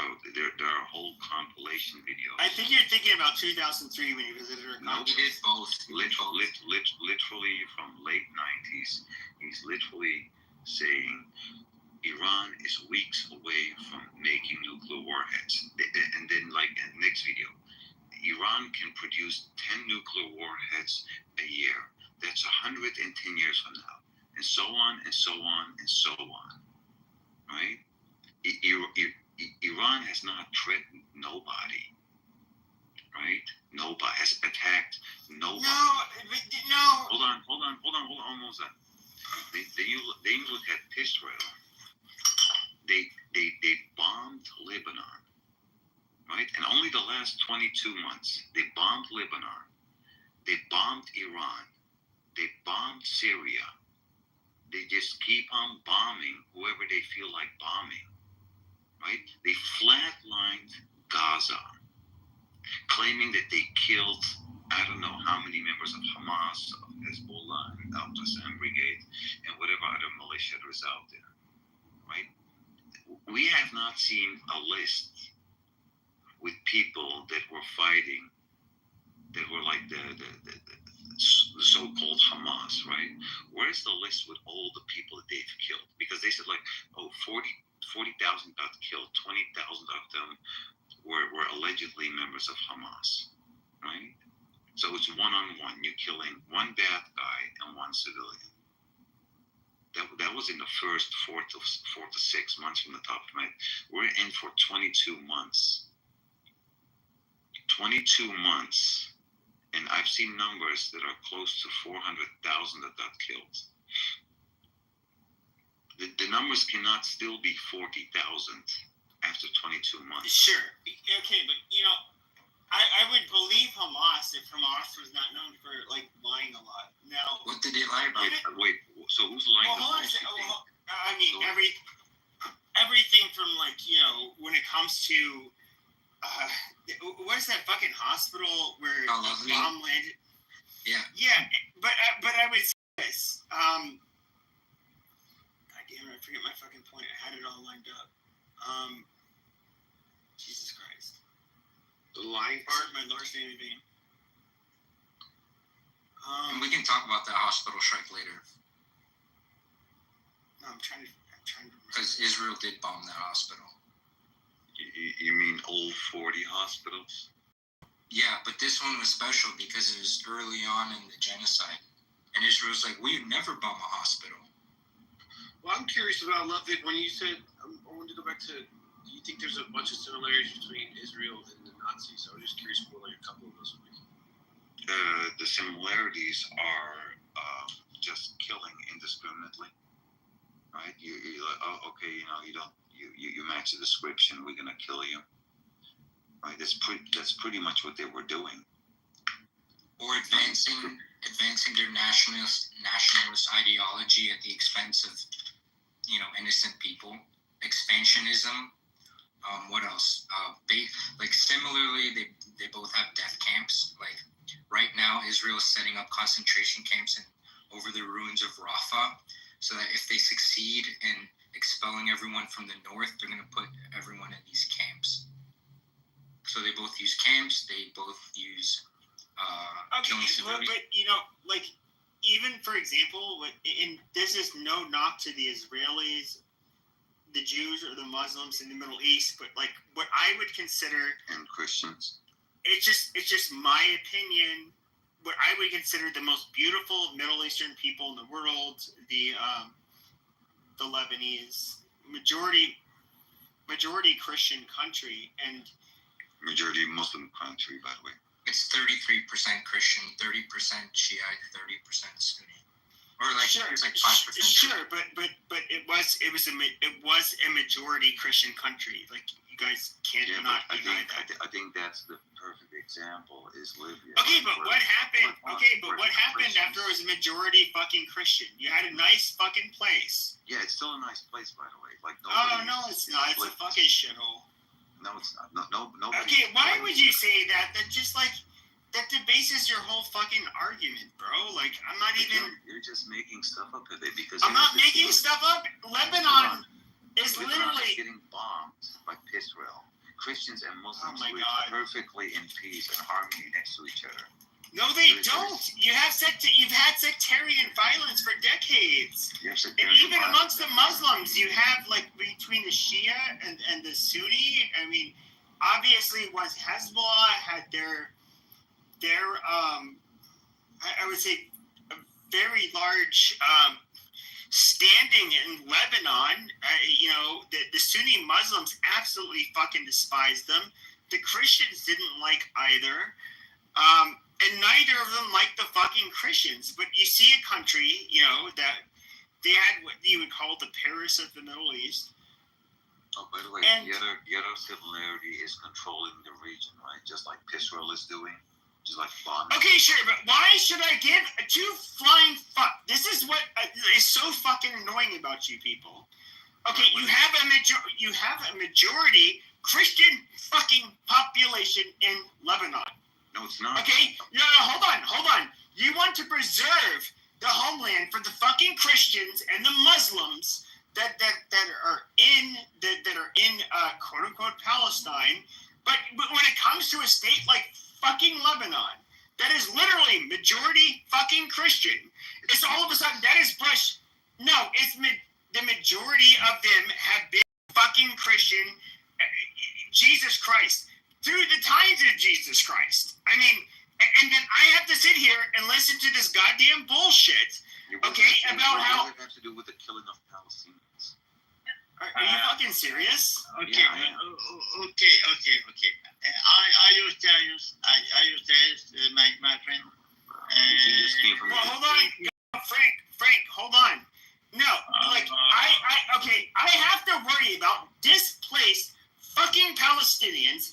Then I get, which, no knock to you all, the most beautiful Middle Eastern people with a majority fucking Christian country, and you guys do not give two flying fucks that has become a majority fucking Muslim. I take absolute offense to that, and you want me to say, oh, these evil quote-unquote kikes are taking over everywhere, and then what? What are the fucking Muslims doing? These fucking diaper heads are taking over Christian fucking countries. They've literally done it, and they treat everybody, including Christians, like absolute fucking shit. You want me to pretend like these Jews are our number one fucking enemy, that if it wasn't because of Jews, Muslims would be getting by just fine. There were not fucking Jews on the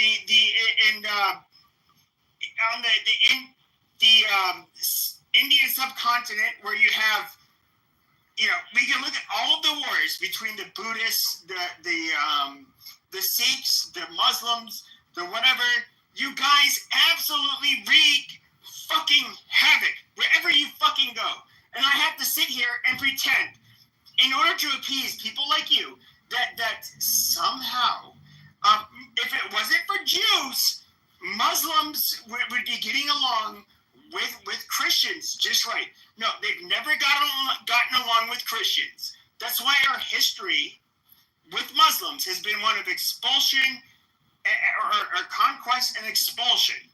We can look at everywhere, whether it is Sub-Saharan Africa, North Africa, the Middle East, Asia, wherever the fuck you go.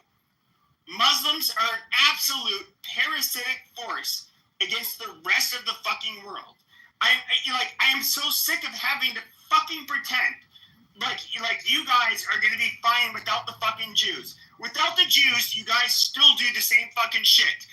But you guys are gonna blame the Jews for why you guys are parasitic, or I won't say parasitic, but terroristic, nasty, absolutely horrible pieces of fucking shit to have to live next to and, or live with. You guys, but, and let's just blame everything on the fucking Jews. Isn't there like a civil war? This is so fucking stupid. Isn't there like a little civil war in like every one of the countries going on right now? The Muslims, Islam's the religion of peace. I mean, they sit here and pretend like the Jews are the reason why Muslims are killing Jews in Nigeria is because of Jews. No, they don't have a fucking Jewish population. They're doing it because of their fucking religion. Why have we had, if I recall correctly, I repeated the quote of General Jack Pershing, where he said, like, his biggest regret was not putting American boots on the ground in Germany during World War I, because he felt like they would start some new shit during World War II. But he's also somebody who said during the campaign in the Philippines during World War I that rabies to a dog is Islam to the man. He saw this shit. Okay, who are the terrorists in the Philippines? It's the fucking Muslims. Where are the Filipino Jews? Oh, that's right, they don't exist. So if I get it right, Israel like nothing to blame for. They have the right to defend themselves. That land was promised to them 3,000 years ago, and babies are terrorists as well. Wow, there was some noise.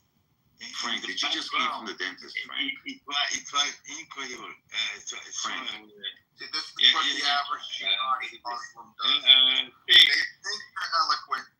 They had a root canal treatment, Frank? And that's the type of retarded response you get to them.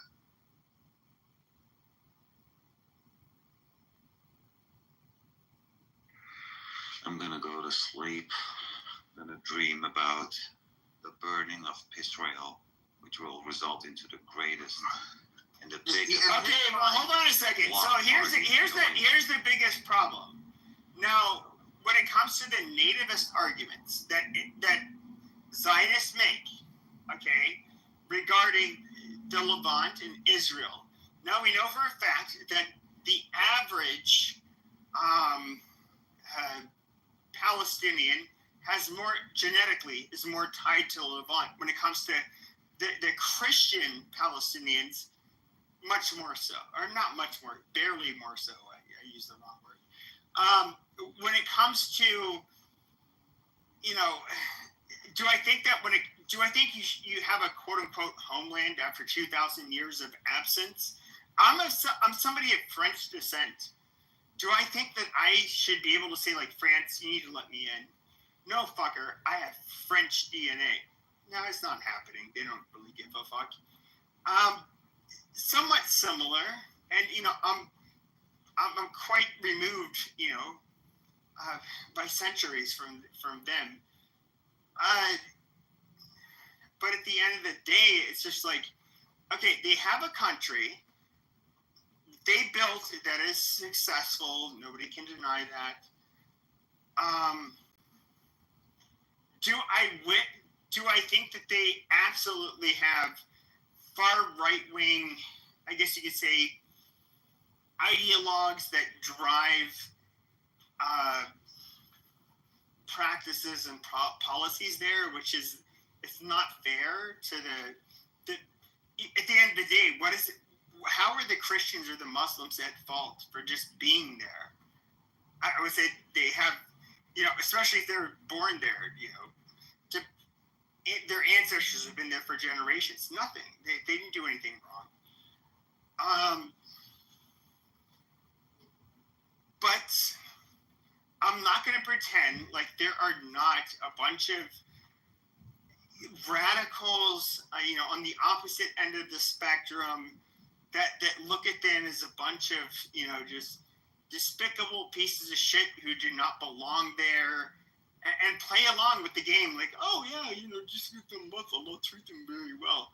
I completely, it's so insulting to my intelligence.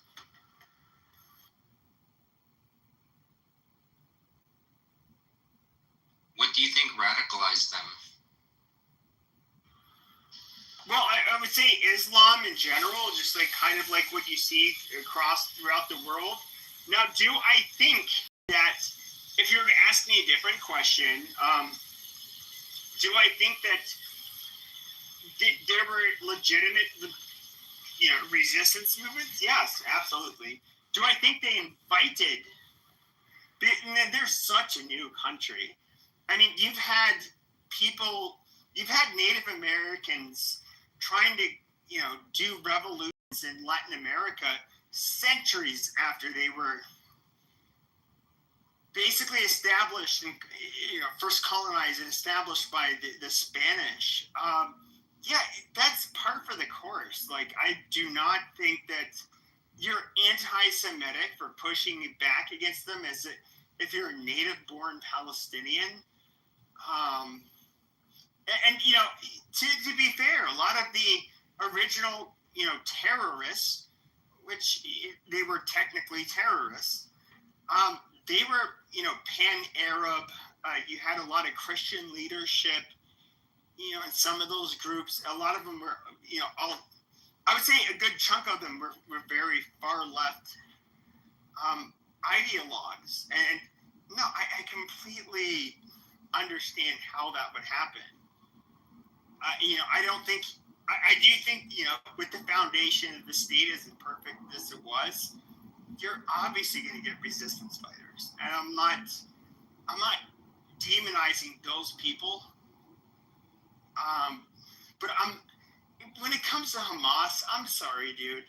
I'm just like, there's nothing you can say where I will defend it. I mean, where do you think a Hamas member? So the Palestinians should continue to get slaughtered and have nobody to defend them. No, I didn't say that, but okay, so then who's going to defend the Palestinians? The Palestinians, you mean the Gazans? Yeah, or those that are in the West.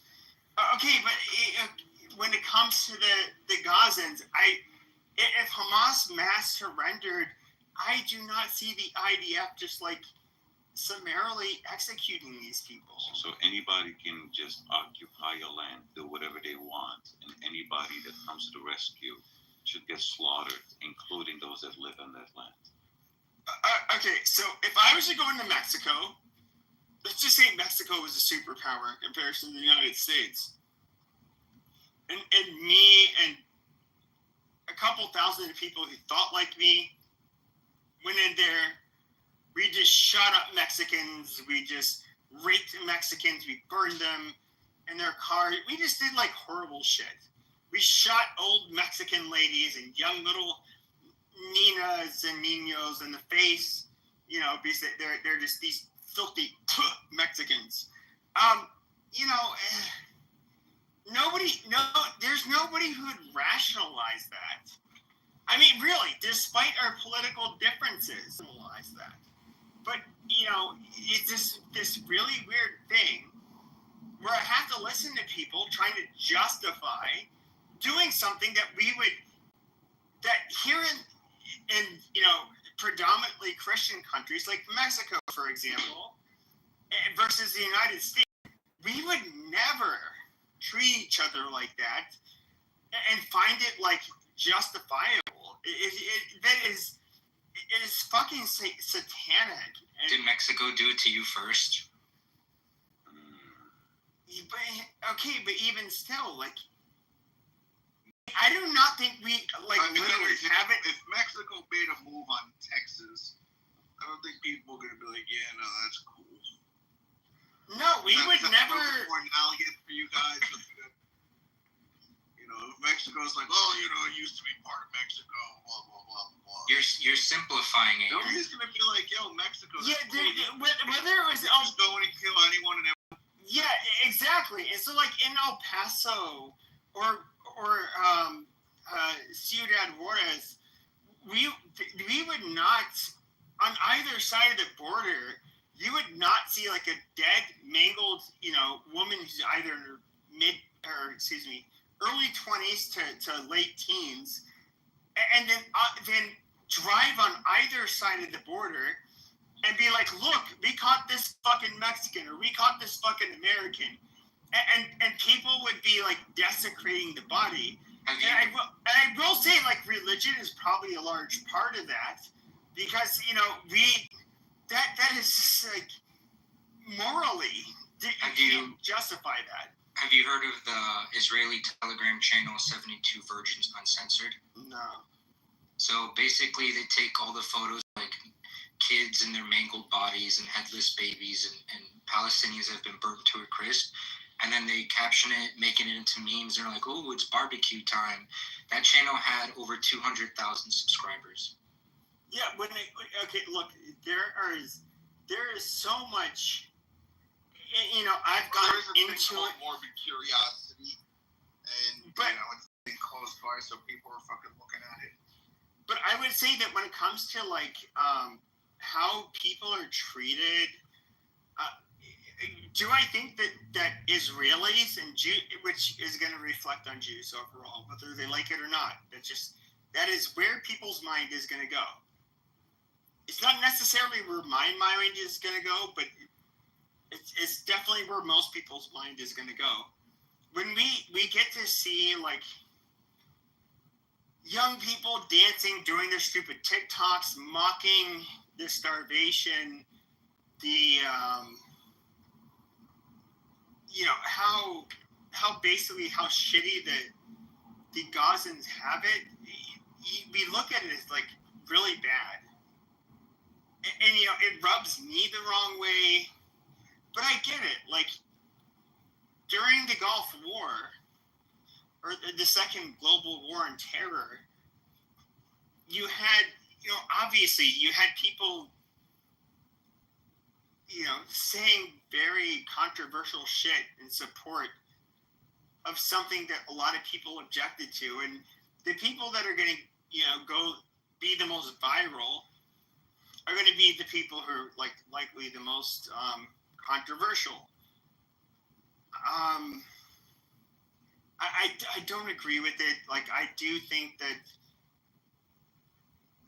Israel, I would say, and they span the gamut. They're economically, when it comes to their like socioeconomic status, but even to their economic beliefs, they'll span from fascist to communist, or even obviously more libertarian. When it comes to just being left versus right, they're a divided country. And I'm sure, and I talk to, and I'm just being upfront about this, the Jews I've largely been cool with or in contact with have been right-wing Jews. And we all, I would say for the most part, I've never really heard anybody stand up for them. But when it comes to the they're just like, Jesus Christ, faggots like Jonathan Greenblatt just invite anti-Semitism. It's just as beautiful as their singing voices, a bitch like, Barbara Streisand, it's just you can't help, she just has a negative image that she'll associate with Jews. But, I mean, we can also look at, Nancy Pelosi. What did Barbara Streisand do? Dude. She's a far left loon. But even if we're to look at, compare, Chuck Schumer, who's a piece of shit, how is she different from, Nancy Pelosi, a Catholic, who I would say is, far more shrewd than he is? He is, or she. Yeah, but nobody's going to go out of their way to call her some sort of Italian something because of her bullshit. Well, I mean, she's a fucking cunning, guinea bitch. There's no denying that. That's the point of what I'm making. Nobody's gonna identify her this Catholic woman, this Italian woman who's doing some shit. But if she was Jewish, they'd be all over it. Just imagine Nancy Pelosi, the most powerful woman on the left in Congress, was a Jew. She's making all of this money when it comes to insider trading. Oh, this fucking Jew. Oh, wow, this conniving bitch. Nancy Pelosi, you evil kite. Oh, my God, you're ruining our government. That's what they would do. Yeah, I agree. But she's my God, she's like me. She's born a fucking Catholic. She's not Jewish, but she's every bit of much of a contestable, fucking cunt that a Jew like Chuck Schumer is. But we only want to blame the Jew. Oh, she was taught that by the Jews. No, she wasn't. Like, people like to pretend, like, even if you were to read the book, like Machiavelli, this is a bunch of fucking guineas doing their sleazeball, getting bullshit. What the fuck does it have to do with Jews? But if imagine this book, Machiavelli, was about Jews. Because it's basically about manipulation and power and all of that stuff. Dude, can you imagine what anti-Semites would do? They'd be like, oh my God, everything's making sense now. I figured out everything that's wrong with America. I figured out the problems of the universe. It's the Jews. These power games come from the Jews. That's what they would do. It's so fucking obnoxious. Like, okay, like I get to listen to these fucking retards have, like, it's just like, get rid of the Jew, you get rid of all the problems. Really? Before Jews, you guys had a lot of fucking problems. Like, we talk about how barbaric the Aztec were for doing their live human sacrifices, but 500 years ago in Europe, you commit an act of treason, whatever, they would literally fucking slice you open alive. Let fucking still do it in Mexico and South America, all over the place. Well, that's gang shit, but yeah, but they're still doing it, like, horrifically. Yeah, those videos are fucked up. They're worse than the fucking. Well, no, I get what you're saying. Well, the Middle East, a lot of ISIS actually, a lot of people don't understand this when it came to the videos they would make. Their inspiration in terms of the violence came from cartels. And the cartels would only do it just to intimidate other cartels, whereas ISIS did it to basically terrorize whole populations. I don't know. It's just. I've been, spent years in the far right, which I think the far right is like largely batshit crazy. Just like I think the progressives are. I'm a reactionary.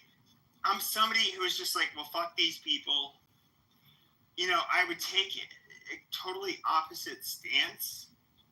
But, I even think conservatives suck, really. I absolutely do.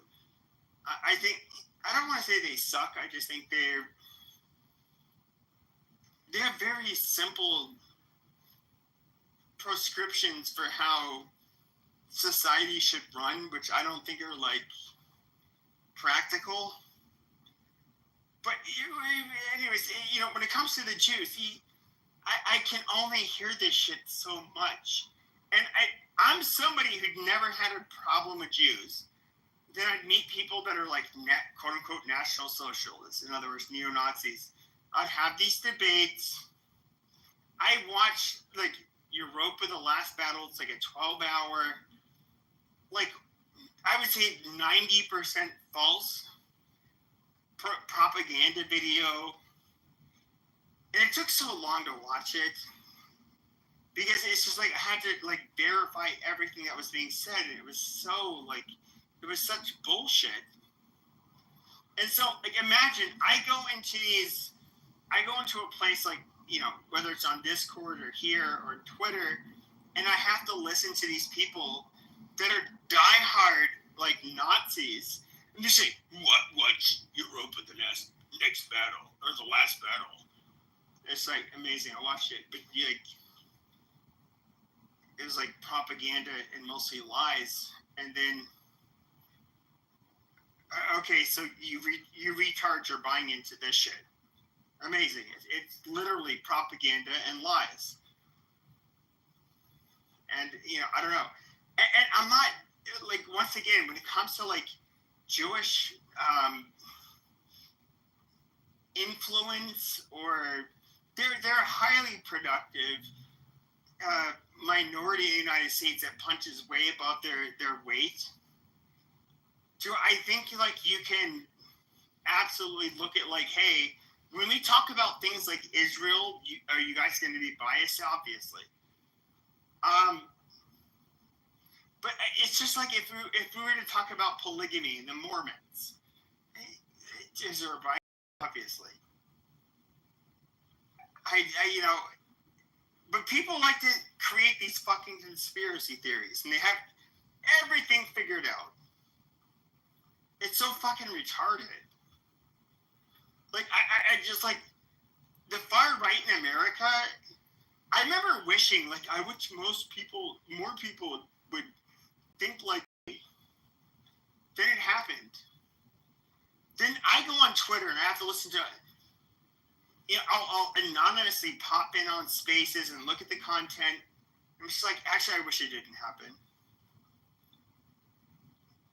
These are a bunch of grifting retards that are, and not all of them, but they're just like outright hateful. That was never my intention. I would say I would use like slurs and stuff like that, because it's like, hey, look, you can't disrespect me. And to think like I can't just call you a really naughty name too. But today it's just like, oh yeah, you're only based and morally, you can be somehow become a Christian nationalist if you say the N-word and you're from your race. But the reality is that like Christian nationalism is 100% incompatible with ethno-nationalism. And that's like, you get retards like Nick Fuentes, the Catholic Church, I would say, is like, obviously, you cannot be an ethno-nationalist. But you get this asshole. He just wants to run his fucking... I don't even know what the fuck this dude is... What the fuck is he doing? He's never had a girlfriend. He loved Catboy Cammy. He's been caught with, like, gay porn during his lives. But at his age, he doesn't have any women. And I don't mean just because he's a homosexual, which I think is likely the case, that we should, like, not take anything he says seriously, but the far right has also become, like, the party, or at least when it comes to the younger generation, the party of incels, and the least, I would say, like,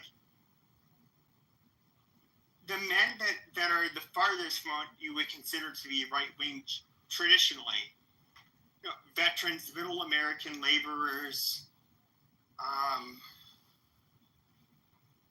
they're just trash. They're contrarian trolls who, they can be Trump 1 minute, but then completely go the other way once they see the tide is like showing that the American, or at least for Americans, when the tide is shifting one way, they'll go the opposite. And I can't help but to think that a sodomite like Nick Fuentes is probably getting foreign money. And I would talk to, what the fuck is his face? Richard Spencer. He very deliberately denies this question, but or avoids this question. At least answering it directly, but he's pretty open about the fact that, like, yeah, there's some Russian involvement, like, on a large scale.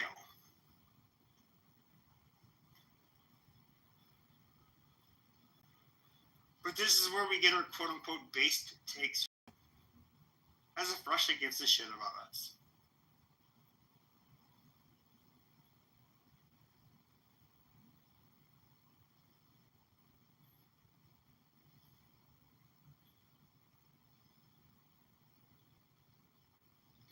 I don't know how we got into a topic about Jews, and Israel. The fucking jihadis. Well, they want to dream about Israel getting fucked up instead of dreaming about a better place for the Palestinians, about how they could maybe make a halfway functional city-state. They just focus on the negative and never the positive. Well, no, I think that here's the thing. I understand. I think that Israel, it's reasonable to expect they're going to get freedom fighters.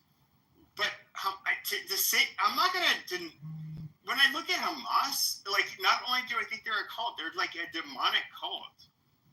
And there's zero reason why I should, side with them. It's so fucking retarded. But I guess I'm some bootlicking Zionist, because I love Jews so much, and I wasn't raised evangelical. Like, I don't believe in a lot of this shit that the Christian right. I don't even think Jews need to live in Israel in order for their end times prophecy to occur, which I think a lot of evangelicals are a bunch of apostates that believe in this stupid shit.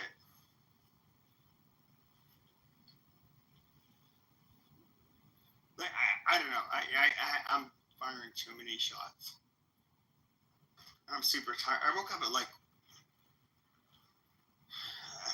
2:30. It's 10 o'clock. Goddamn. I suck at sleeping, dude. I thought as you get older, you'll sleep more, but I sleep less. It's so weird.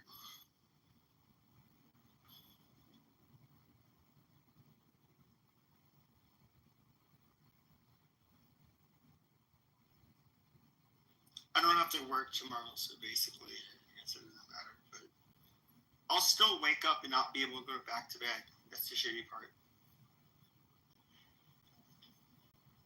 I remember, I could go, few days with little sleep, and then I would just, crash out for, 15 hours. That doesn't happen anymore.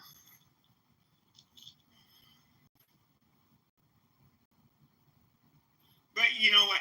Tomorrow, I allowed this to be derailed because I'm so bored with the goddamn talking about this low-class piece of shit in Brooklyn that, I was willing to engage in another topic. He is boring. I mean, at the end of the day, he's just the, white trash. Doing white trash criminal behavior. And he acts like it. There's a million ways I can poke fun of him. But, it's just I've done it a week in a row. It's boring. But with that being said, JB, you are an absolute piece of fucking human filth. Fuck you. I'm the captain now. Eat a goddamn dick. I'm going to bed. I just have to go to bed. But, thank you everybody for showing up. Thank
North Carolina. Yes, they did. Was it a Klan carnival? What? It was a Caribbean carnival. What the fuck are you talking about? Why would it be a Klan carnival? Because it's a South. North Carolina. Yeah. It's a Caribbean one. I know, but that was weird. Are there a number of Caribbeans who live in? It's a lot of West Indians that live in North Carolina. A lot. North Carolina racist as F. That's why. But it's a lot of Caribbeans that live fucking Haitian Caribbean ass live there. Oh, word. Yeah. Be listening to each other. Charlotte. Charlotte is black. I just said North Carolina, so they having it in Raleigh. People going there. No, I mean obviously we know where you live. I gotta know an abundance of. Yeah, I just there's a remember. lot of West Indian people that live in fucking North Carolina. A lot more movement also. That's what's been going on. I just remember that Andy and Barney's wife used to go to Raleigh. That's how I remember Raleigh. Even Miss Hope, y'all know Miss Hope, she said she moving to North Carolina from Florida. It's a lot. Like, I don't know what the fuck going on in North Carolina, but they do a lot of shit going on, yo. Life is expensive. North Carolina is still, doable.